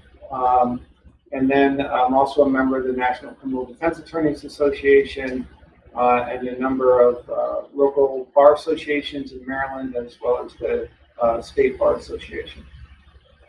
You mentioned forensic genetic genealogy just now. Can you tell me your background related to that? So following really the advent of forensic genealogy in 2018, that is when I had the opportunity to litigate cases, criminal cases involving that technique, the testing and the investigation related to the testing, and to receive discovery of the testing and the interpretation of the test results that were obtained through searching of genetic databanks. You are here on Bryan Kohberger's case. How did you become involved in this? Yeah, so the question was, what would a reasonable defense attorney do when confronted with DNA evidence that needs to be litigated? What are the minimum practice standards? So I'm not here to discuss Idaho's discovery rules or offer legal opinions about constitutional standards. Rather, my area of focus is based on my experience, training, and expertise in forensic DNA litigation, and what a minimum practice standard would be for a reasonably competent trial attorney who must comply with their duty to investigate a case on behalf of their client. And is that because what you get when you get genetic genealogy material? Well, yes. I mean, forensic evidence is often central in a case, and DNA evidence in particular. And so when there's an item, for example, here of an environmental sample of trace DNA evidence that, as I understand it from reviewing the pleadings, was twice tested, first for an STR profile, and then later for a genomic profile. The question becomes, what is the minimum practice standard for an attorney to be effective in their representation of a client given that type of evidence? When you're talking about two samples happening, or two tests happening, why should an attorney know about that? Well, there are a number of reasons why it's crucial for the attorney to investigate any testing of evidence that is central to a case. And again, here it's an environmental sample of trace DNA that is being tested. And so it's essential for the attorney to know, for a number of reasons, about the details of the testing and the investigation when we're talking specifically about forensic genealogy. Number one is there's pretrial concerns. And those pretrial concerns that can be raised would involve suppression issues and potentially Fourth Amendment issues. These are questions that are very much evolving in the state of our litigation. But to understand the viability of a Fourth Amendment challenge, there has to be a factual investigation. There has to be a determination of the conduct that law enforcement undertook during the forensic analysis of the genealogy.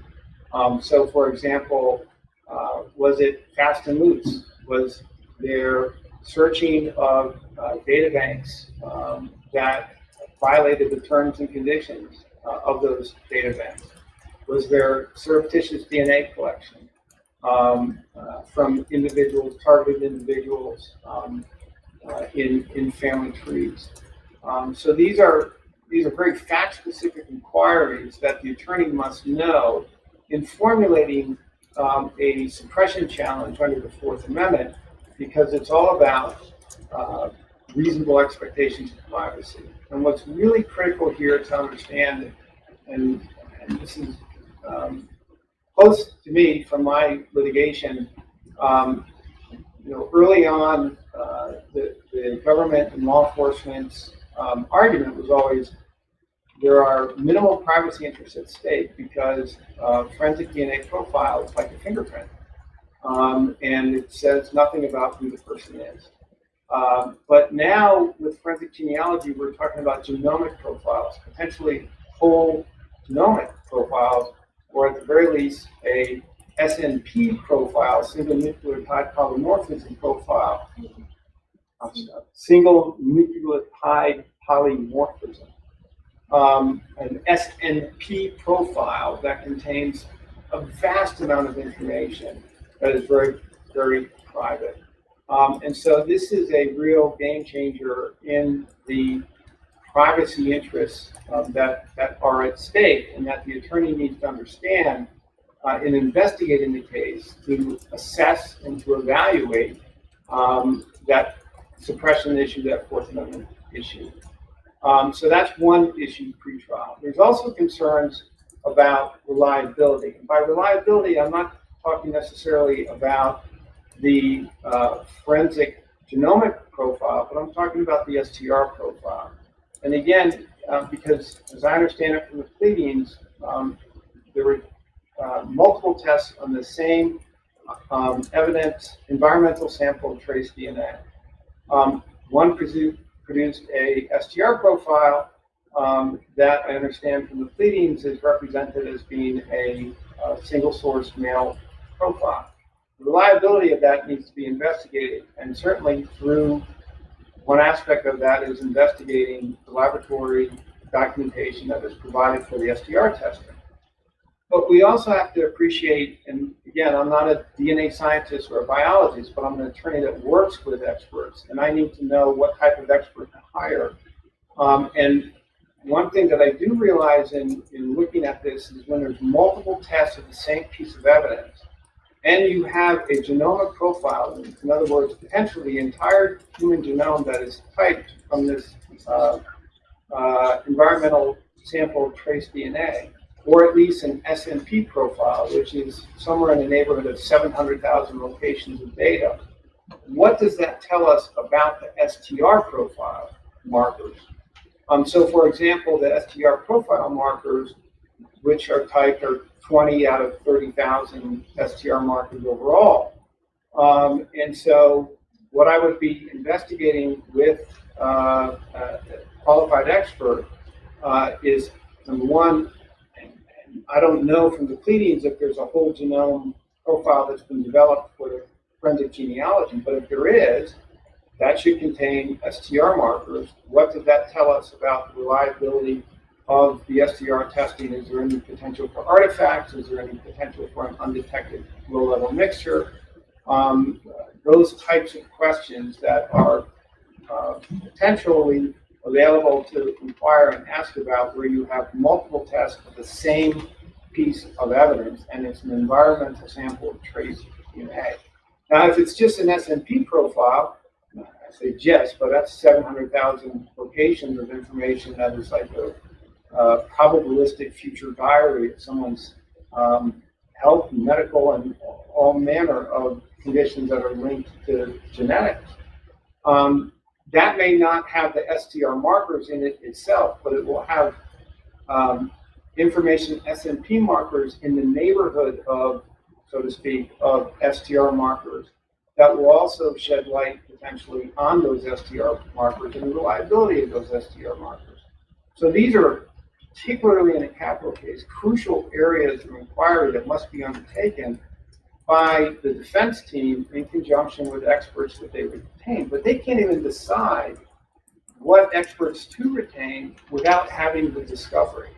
And that's the minimum practice standard. And that's a point that I've made in testimony before courts where I've been accepted as an expert in Maryland, DC, and Virginia, that the minimum practice standard is that the attorney must obtain discovery of the scientific testing of an evidence sample.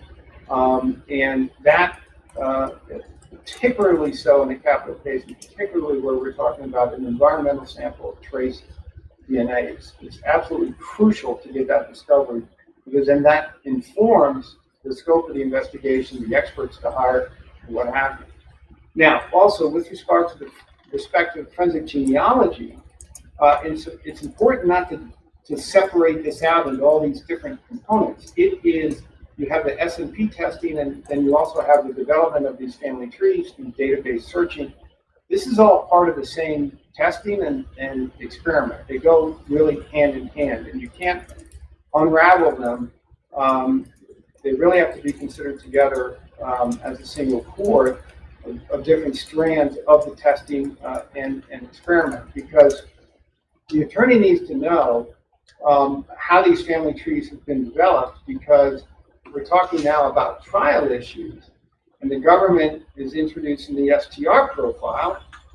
They have to introduce statistics that explain the significance of any STR match that the government is identifying as central to its case. And so the defense must investigate ways to cross-examine those statistics and the rarity of that match that the government is attaching great significance to. And so an area to look into and to inquire about are the limits of the statistical tool that the government is using or the state is using, which is based on the premise that now's a good time to take a look at the merch store. We've got $20 t-shirts in the merch store. Check it out today. And that's answering the question of the rarity of a profile in a population of unrelated people. But the key point there is unrelated. So we know there's no universe where a STR profile has no relatives. And in fact, in a case involving forensic genealogy, the way that the defendant is identified is by searching a pool of related people. And so we need to be able to investigate and evaluate the rarity of a profile within a related population. And that's a different question than what the government answers with its random person not excluded statistic that is typically used. And so, again, without the discovery of the forensic genealogy, both the testing as well as the experiments that are done with the test results, i.e. the database searches, as well as the family tree build-out, the attorney can't investigate that. And in that situation, by not investigating it, is not complying with their duty to investigate that is required, especially in the capital case. I've heard you say that when you have a sample, in this case, would be an example obtained from a knife, that was STR testing done, and then when you go, when you have genetic genealogy testing, you end up with whole genome testing or an SNP profile. Did I understand that? Yes, and it's unclear to me at this point what type of genomic profile was developed, whether it was a whole genome sequence or whether it was an SNP profile, which contains about 700,000 locations of very personal, private information. I think I heard you say that no matter which one of those were done for genetic genealogy, that you need to look at those to test the reliability of the STR profile. Did I hear that right? Yes, so this is, as an attorney and not a scientist, but as an attorney who has a duty to investigate, this now is an area where the attorney will look to retain a qualified expert who can evaluate and assess the linkages between the SNP profile or whole genomic profile and an STR profile. To be sure, an SNP profile or forensic genomic profile can't be searched in CODIS. It's not that type of situation. They can't be directly compared. But there are techniques that can evaluate if it is a whole genomic profile, you would look to a scientist who then would be targeting the areas of the whole genomic profile that comprise the STR profile to then evaluate the reliability of the STR profile, the potential for any mixture, the potential for any artifacts in the STR profile. Or if it's an SNP profile which doesn't have the STR locations in it, then you would look for an expert who understands that the neighboring regions around where the STR markers can be evaluated and assessed to provide information about what the STR markers do. Can I clarify something? Sure. So what you're saying is that you need to look at the qualified scientists who have to look at the SNP profile to compare it to the STP profile for reliability of the STP profile. The STR profile. STR. Yes, so there could be clues, absolutely, that could be discerned from an analysis of the SNP or whole genomic profile. Because again, we're talking about two different tests of the same piece of evidence. And there have been, in peer-reviewed publication, I mean, one that comes to mind is Jae-Wah Kim, who published in the journal Cell about how an SNP profile can be linked to an STR profile. And that's by zeroing in on sort of the neighboring regions and examining those. So again, I'm not a biologist or scientist, but I'm an attorney, who has a duty to investigate, and to investigate requires hiring experts that hasn't been produced yet. And so that's why the minimum practice standard is to get that discovery so that the attorney can then assess that discovery and then retain a qualified scientist.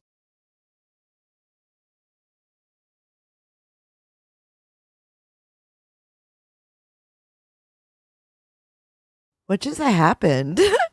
It's over. Okay, so that having that profile on the SNP can verify the legitimacy of the STR. Right, so that's my hypothesis. That's what I go to the expert to inquire about. Because again, this is a very much an emerging area of forensic science and litigation. Sure. And yes, I'm going to object again. I don't believe that this witness is qualified to opine on what's needed in these scientific processes. He just indicated that it was his personal hypothesis. I would remove my objection on it. Well, I'm going to overrule that because I asked the questions. I apologize. Go ahead, ask your next question.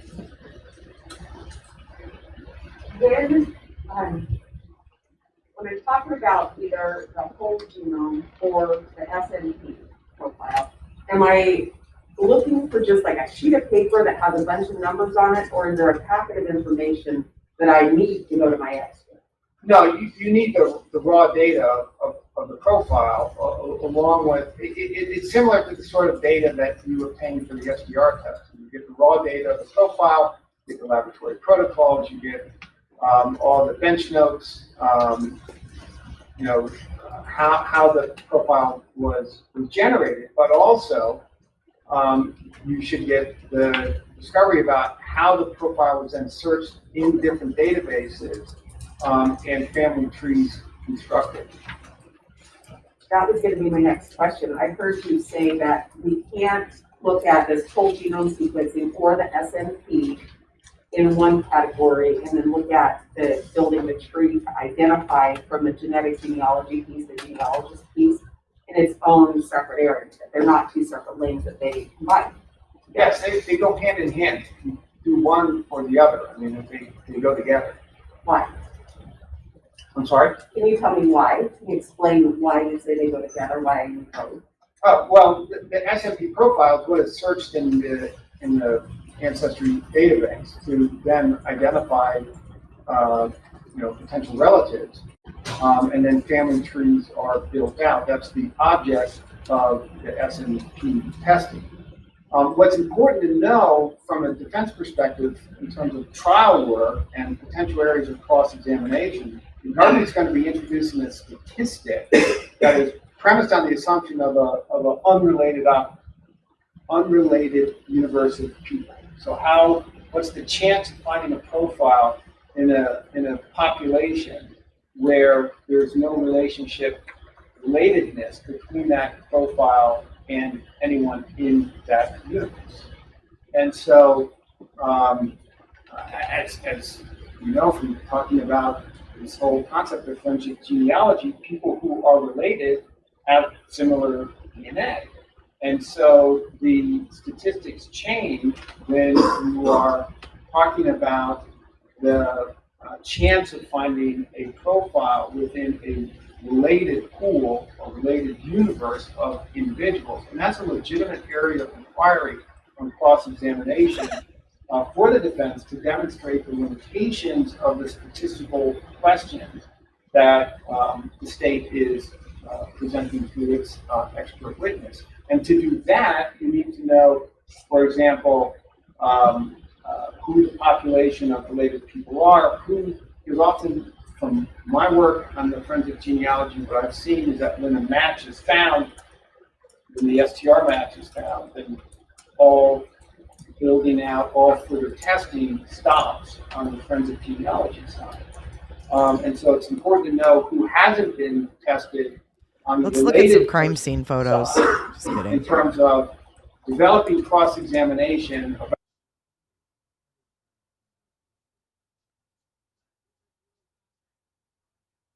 Oh my God. What is going on with this thing? I think it's over. That's it. That is it. That's it. So we watched it in like reverse order, okay? And I honestly am super confused.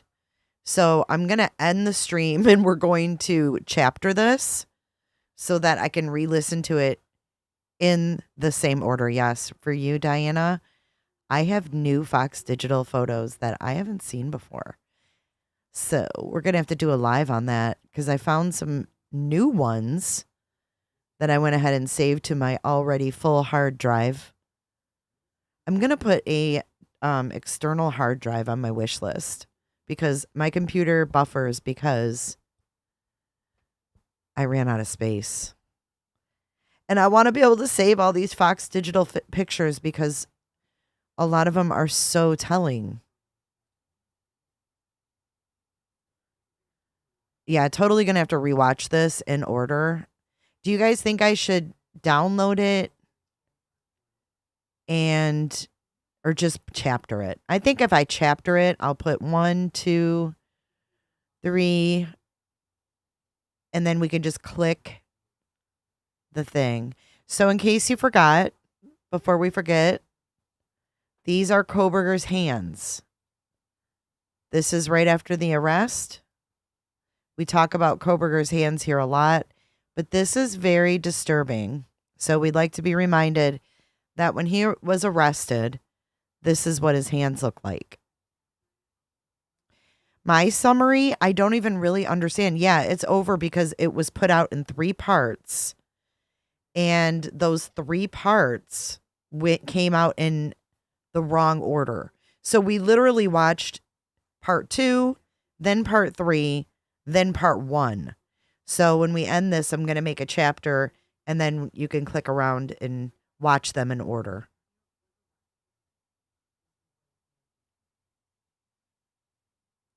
Are they still in court now? This is still going? Wait, hold on, guys. Let me make sure that that's it, because I think they convened for the day. I think we saw... Oh, shit. Never mind. There's another part. We're not done yet. We aren't done. Hold the phone. Take away the Fox Digital and take away the frickin' other stuff, because we are not done. We have another part. And Lord only knows. Lord only frickin' knows what we're going to pick up with here. We've got a redhead on the stand. Out of the blue. Just clear out of the blue. Look. Who's she? Oh, this is a cluster. This is a cluster. Here we go. Welcome to part 4. I'm going to ask you a question and then come back to it in a minute. What kind of work do you currently do? I am an investigative genetic genealogist and also a woodworker. Woodworking sounds really interesting. I think we're going to focus on your investigative genealogy. What? But before we talk about your work history, I want to know a little bit more about your educational background. After high school, did you have more formal education? I did. I went on to the College of San Mateo and received a degree and certificate in administration of justice and post-certification. And then I went on to San Jose State University and studied criminology and with a minor in sociology. Did you graduate? I did. And was that with a bachelor's degree? It was. What year was that? What year were we in? I want to say 2010, maybe? Or not? I don't remember. Has it been a few years since you graduated? It's been 5 years. Right. Did you take any courses in forensic genetics? At that time, this did not even exist. And the courses only have started to recently come out. There is no current standard of certification for the work of an investigative genetic genealogy. Is that newer than your college education degree? Absolutely. This is a technique that only has come to light in the last 5 years. And now we're talking about the forensic investigative genetic genealogy. Yes. How did you get interested in that? I really had no knowledge of it when I got involved. I had some health issues that I was going through and needed genetic testing. Unfortunately, my insurance wouldn't cover it, so I took direct-to-consumer DNA test and used the results to upload to a medical site. In the process of that, I found out that my father was not my father, and I then went on a mission to figure out how to identify who my biological father was. So personally involved and invested, but very much self-taught. 100% self-taught. And this was a time in my life where I was going through cancer treatment. I had a very short prognosis of lifespan left and became incredibly depressed. And so once I identified my biological father, I then wanted to give back. And so I started a free online Facebook group for people who had gotten the same results or were adopted or donor conceived, and I started finding their relatives for them. That turned into you attending the trainings for genetic genealogy? So at the time, I did not. So in 2018, in the spring, is when I started doing just genetic genealogy, which is the same concept essentially, but you're just doing it with adoptees, donor conceived and unknown parentage cases. I did a lot of online readings and reading scholarly articles, watching tutorials, just learning about the technique itself. I didn't have any involvement in investigative genetic genealogy until August 2019, when I was asked to join one of the companies that provides that service. When you joined that company, did they train you in those methods? No, they actually presume that you have to know what you're doing in order to be a part of the team. And so the presumption is made that you already have enough experience. I continued my own education and training by attending conferences, doing workshops, following other pioneers in the field that had successful case rates, and continued to just educate myself through what I could find on the internet, because at that time, certification programs, accreditation, any sort of courses, they didn't exist. Those are very, very recent things that have come out. You mentioned that there were groups of people that you learned from and worked with. Did you check your work or have them check your work as you learned? Oh, absolutely. The first company, so I've worked for two well-known companies in this industry, and then I have created since my own company. One of the first company, you worked individually on cases, but it's a collaboration amongst the team, and so you keep each other up to date on what's going on. You ask for advice, guidance, help.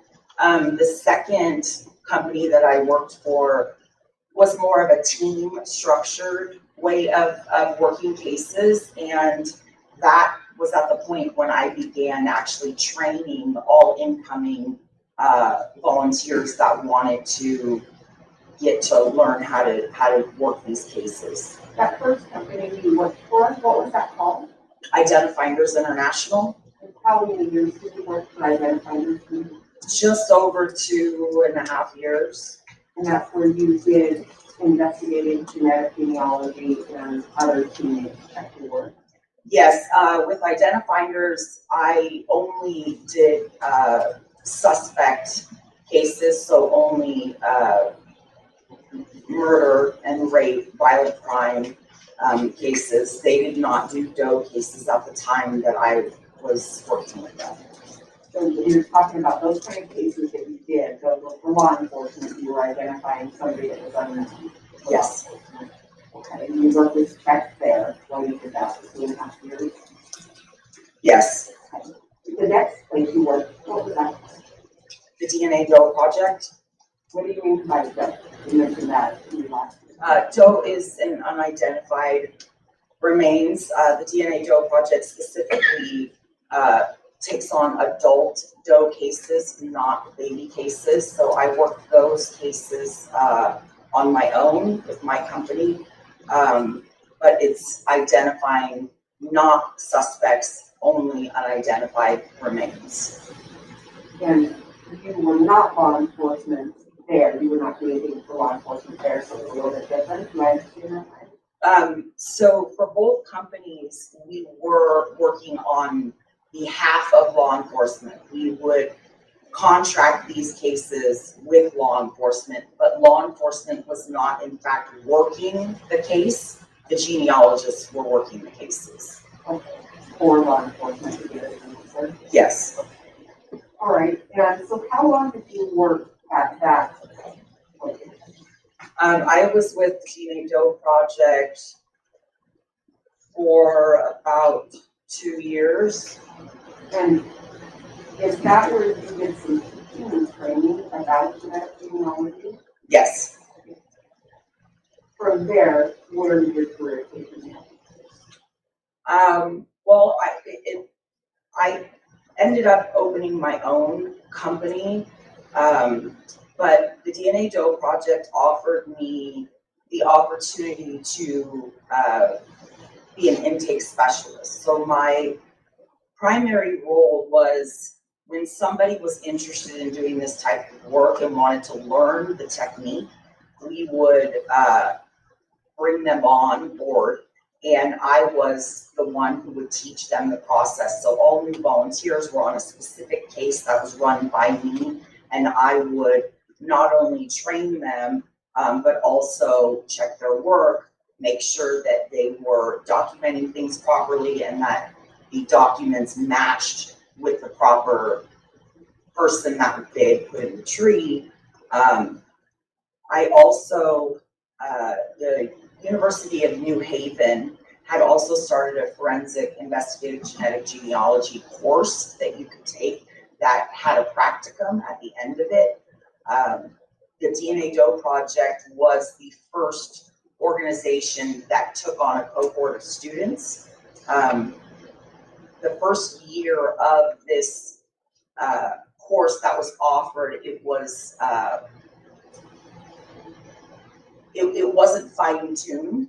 So the students that I took on for the internship, there were 6 students in total, they really had very limited knowledge of the technique, of the meaning of anything really.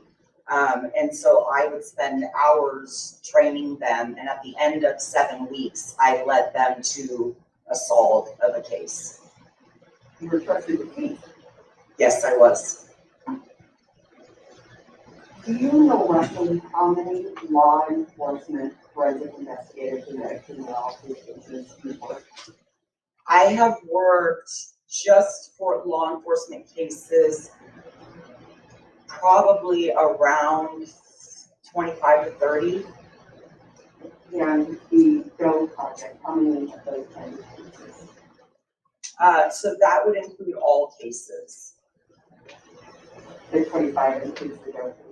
Yeah, it's about 25 to 30 would encompass any case that I have worked that is law enforcement case, not including the cases that were unknown parentage cases.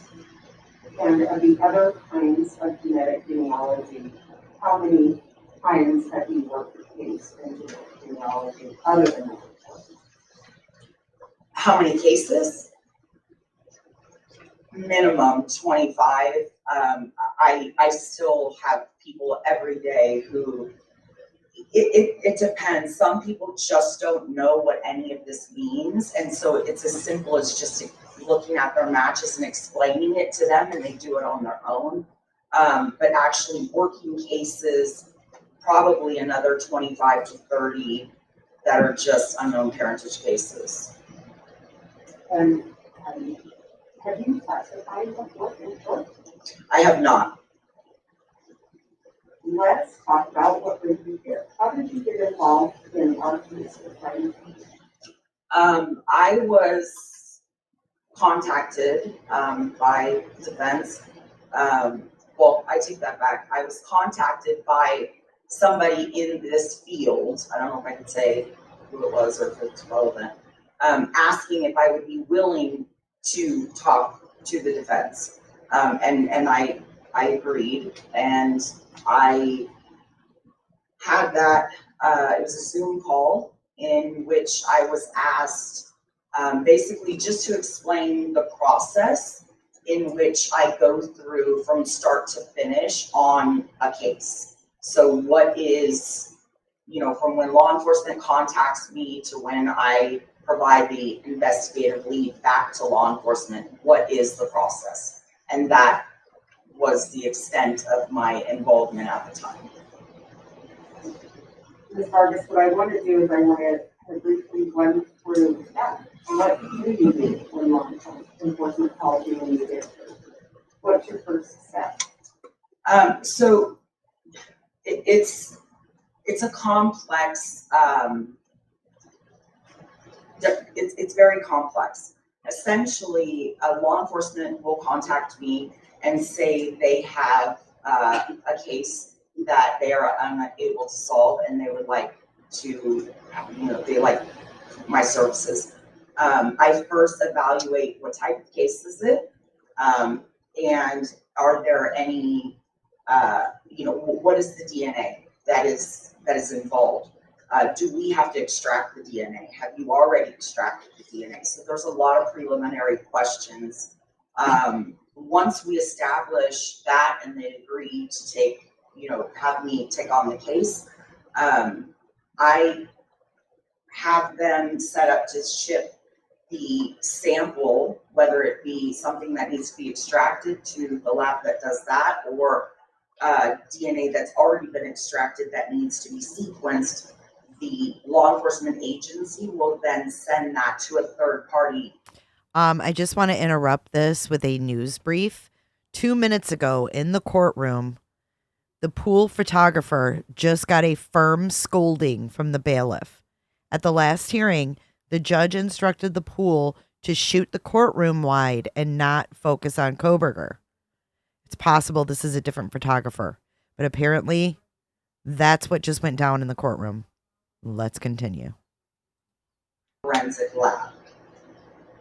At that point, when the lab receives the sample, I essentially take over the case until I provide the genetic lead back to, or the investigative lead back to the agency. In the meantime, I will stay in contact with usually the detective and provide updates on, did it pass quality check in the lab? It's being sequenced now. The data file has been complete. It's gone through bioinformatics. I've uploaded it, to GEDmatch. Do you want to upload to FTDNA, Family Tree DNA, because there's an additional charge for that? And so I keep them kind of abreast as to what's going on. But essentially, the case is it's mine. It's in my control until I am done. And do you, during those communications with law enforcement, do you take their direction, and if they say stop working, you stop working? Absolutely. The case belongs to them. It is not my case. It is not my data. I am providing a service for them. The only request that I have is they not have another company work the case at the same time, because it's just a lot of work that you go through. But I am at their direction. Yeah, I don't. So it's not as easy as just getting a profile and sticking it in your computer and having it. Oh, absolutely not. I've had cases that have taken me 14 months to solve.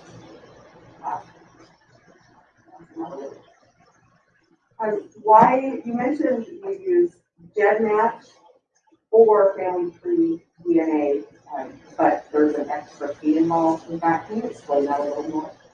So there's many direct-to-consumer databases: Ancestry, 23andMe, MyHeritage, Family Tree DNA, all of which you can order from the company a DNA test, spit in the tube, and send it off back to the company.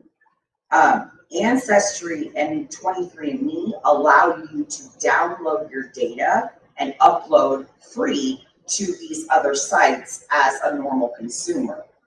Law enforcement cases, however, are only permitted to be uploaded into Family Tree DNA and to GEDmatch for a fee. GEDmatch, however, is not a direct-to-consumer testing site. It is only a database where people take their test results from the company in which they tested and upload this site to the site to get more matches, essentially, or higher, closer relatives, higher matches. Does law enforcement have access to all of GEDmatch data? If properly uploaded, there is a fee that you must pay. You must upload through a separate database than the one in which consumers upload through. You must pay the fee, and you, depending on the case, may be limited on the matches that you are able to see.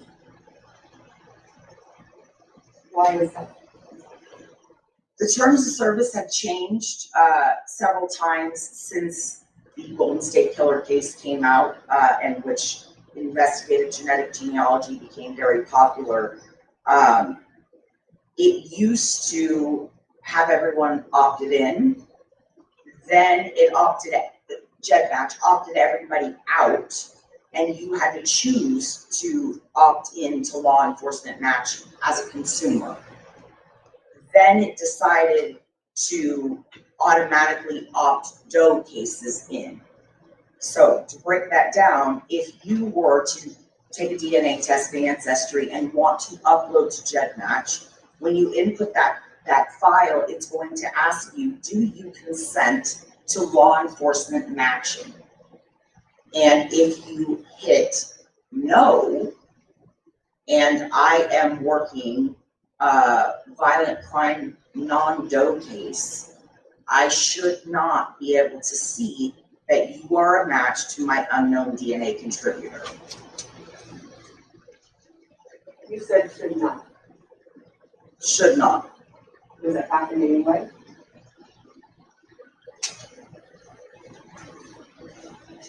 It does. It has. And is that because there's a problem with GEDmatch? It's just if you upload it and all of a sudden these things that shouldn't happen did?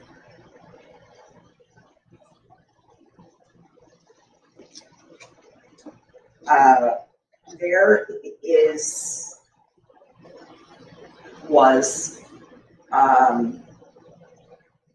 there are a lot of tools that are available in GEDmatch.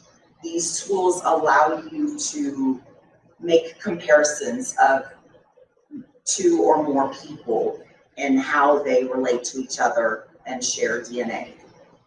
One of these tools allows you to compare many matches, not only against your DNA profile that you're working, but also against all of their matches to see if their matches match each other. When you utilize this tool, there is a feature that you can edit the list of kits that are originally selected.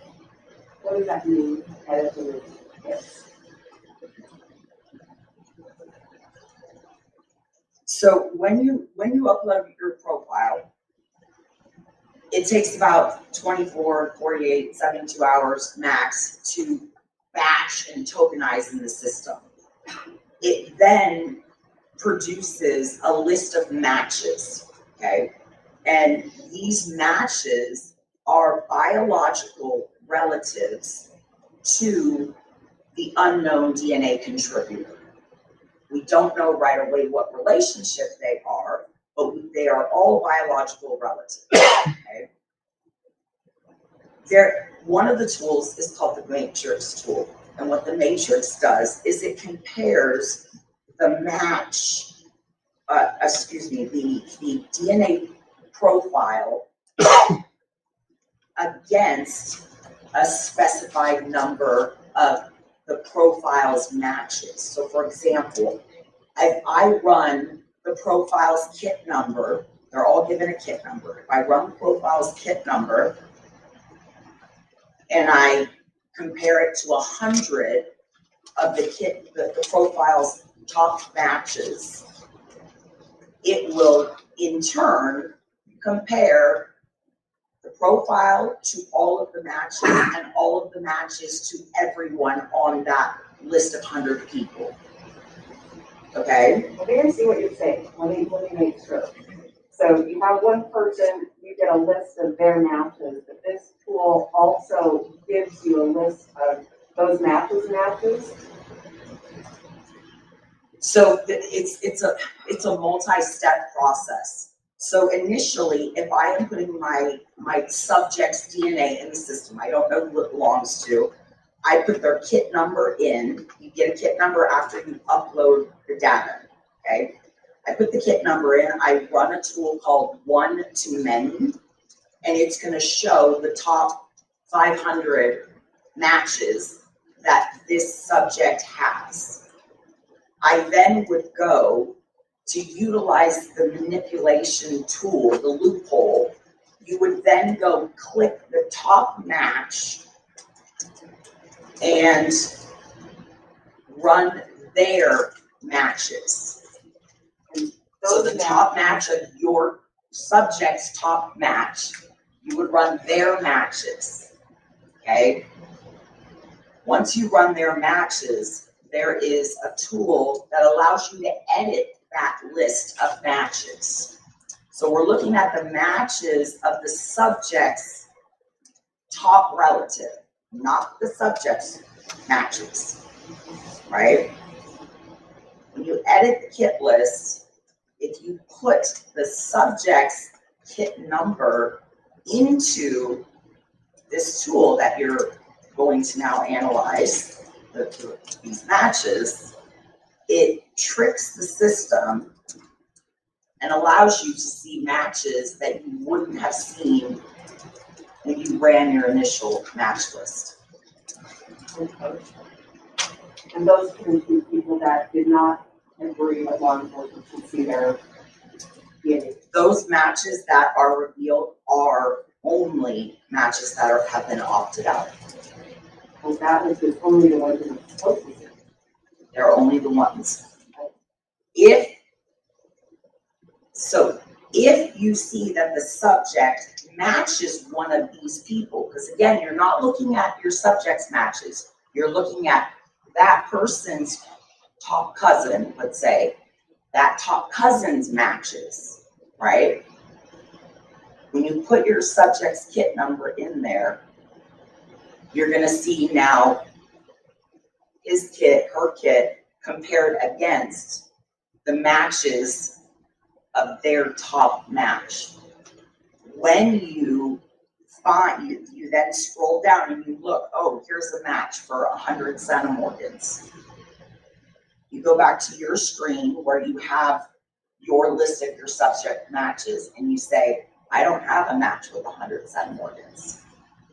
That proves that that person has opted out of law enforcement matching, but I'm still able to see them.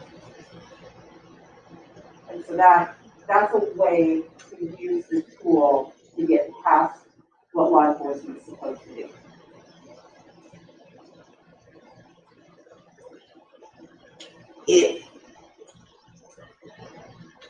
I struggle with this. I'm sorry. It is a tool that is provided in the database that essentially allows you to see things that you're not supposed to see. And as a result of seeing those things, you're then using that match to find who, to identify your subject. So you're violating the terms of service by seeing these matches. This is in general. This is in gen match. How about family tree DNA? That's the other law enforcement database. There's two things that I'm aware of in family tree DNA. One is not paying to upload. So there's very strict parameters when it comes to law enforcement kits. One of the parameters is if you as a consumer are a match to a law enforcement kit, you cannot see that kit as a regular consumer. So law enforcement kits can see everybody in the database that have opted in.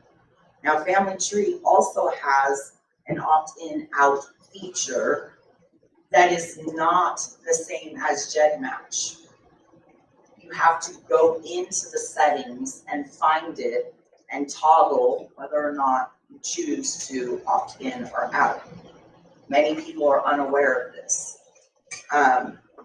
Another instance is uploading the data as if you were a consumer.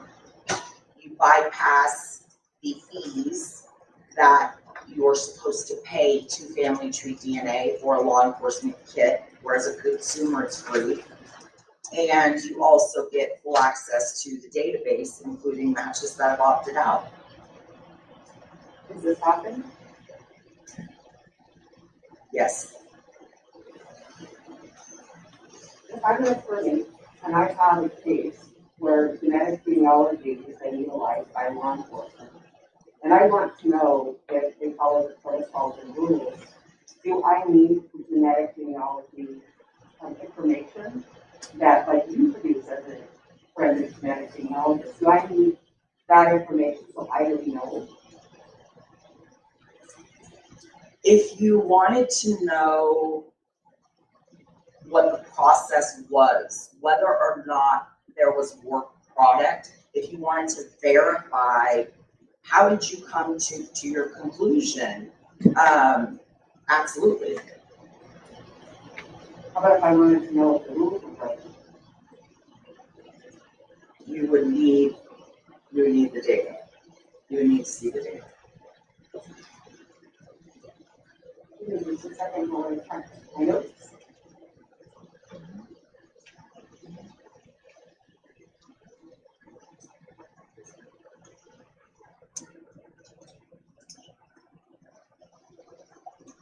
I do have another question about another database, MyHeritage. Is that one that law enforcement uses? Many in this industry have been known to upload to MyHeritage. Essentially, these databases, you're only bound by the terms of service.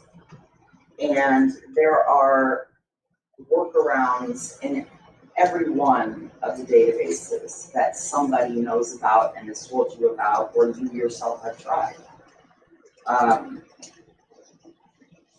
There's really no justification for it. You think you're doing the right thing, you want to help, and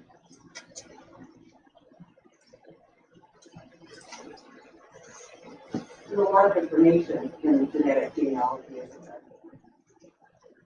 there is. It is a very tedious process. There is a lot of time, effort, and work that goes into it.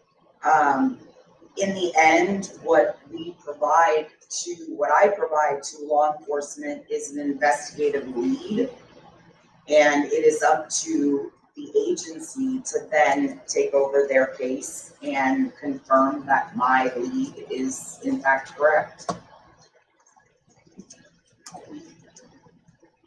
How does law enforcement upload to MyHeritage? So the upload to these databases is you go to the website, you create a free account, you take the data file, you hit upload, and voila, you've got now a list of matches. It's the same as a regular consumer would do in both MyHeritage and Family Tree DNA. GEDmatch law enforcement uploads now through a separate portal called GEDmatch Pro, but there are instances of people doing work on behalf of law enforcement uploading to GEDmatch through the consumer portal as if it were a consumer kit. Thank you. I don't have any other questions. I'm not sure if prosecutor does. Words are Okay, thank you. This one must be excused. Right. Thank you, Ms. Vargas. Appreciate you.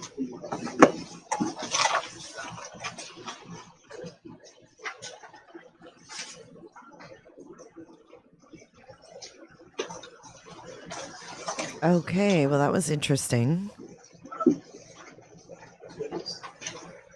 Your Honor, our last witness is Becca Barlow. And I think she's probably in the small library.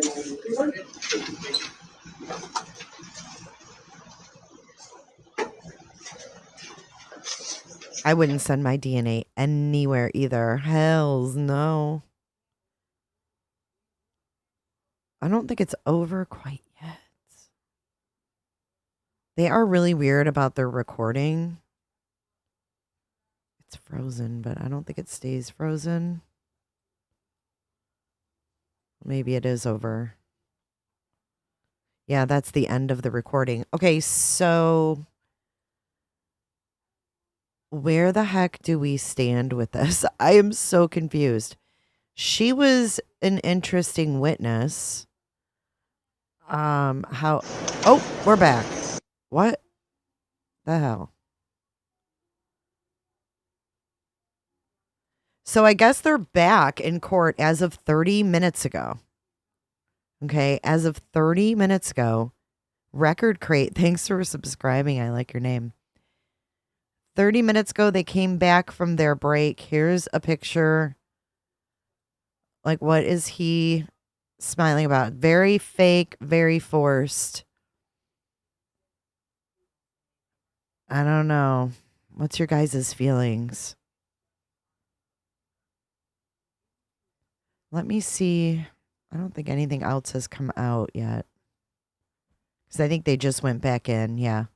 So what they're going to do right now, guys, is they're going to be recording the PM session. And the judge, I looked on Twitter, and it looks like the judge said that he wants to wrap up the rest of the motions today. So right now they're doing the last of the motions. I don't know how late they're going to go,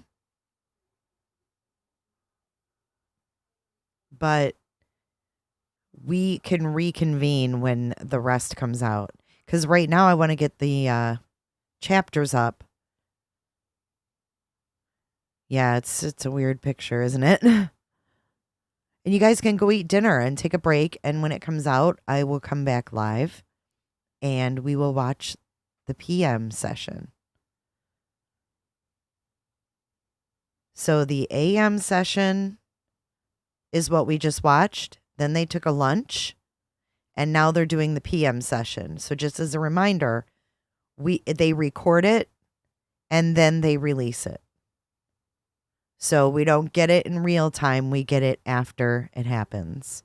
So right now they're doing the PM session. We can go eat and all that. So it's 7:30 Eastern here. It is 4:30 Pacific time. They just came back a half an hour ago. So we're going to let them finish the afternoon session. I'm going to go eat pizza. I ordered pizza. You guys go eat pizza as well, or go eat your dinner, and we will reconvene when the PM session comes out. I hope that makes sense. I think that Bryan really likes the court time. I think he likes the camera time. I think he likes all of this. So it's probably going to be a couple hours, guys, until they release it. But I will put up another event, Jess, and you guys can click the notification, and then we will reconvene then. So thank you so much, guys. I know it was a little confusing, but thanks for bearing with me through this. And I hope you guys enjoyed having some better audio so you could hear a little clearer. Thank you so much. I'll see you guys in just a little bit.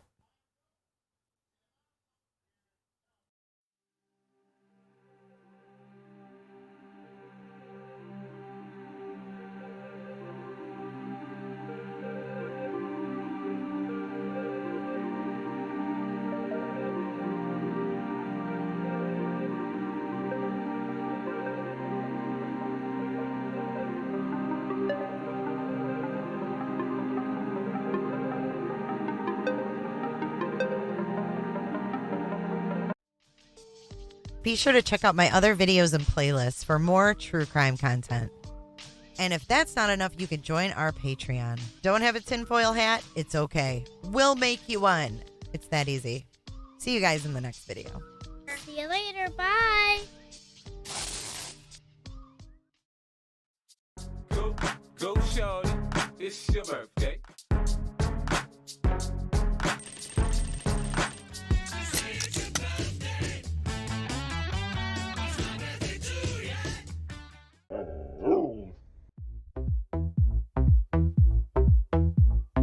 I don't give a damn.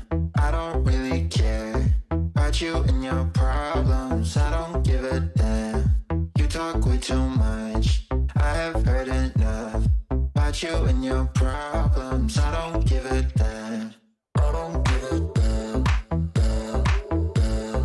I don't give a damn. Damn, damn. I don't give a damn. JB, it's you have to stand down. Sure. God almighty. You wanna feel something real, but I'm feeling different. You're making plans to get to friends, but don't wanna face the fact that I ain't got time, I ain't got time, I ain't got time for that. Staying up late, sleeping all day, dreaming about Cadillacs. Buy new shoes, Roly poly, daddy's little fatty. Daddy's gonna be a man someday.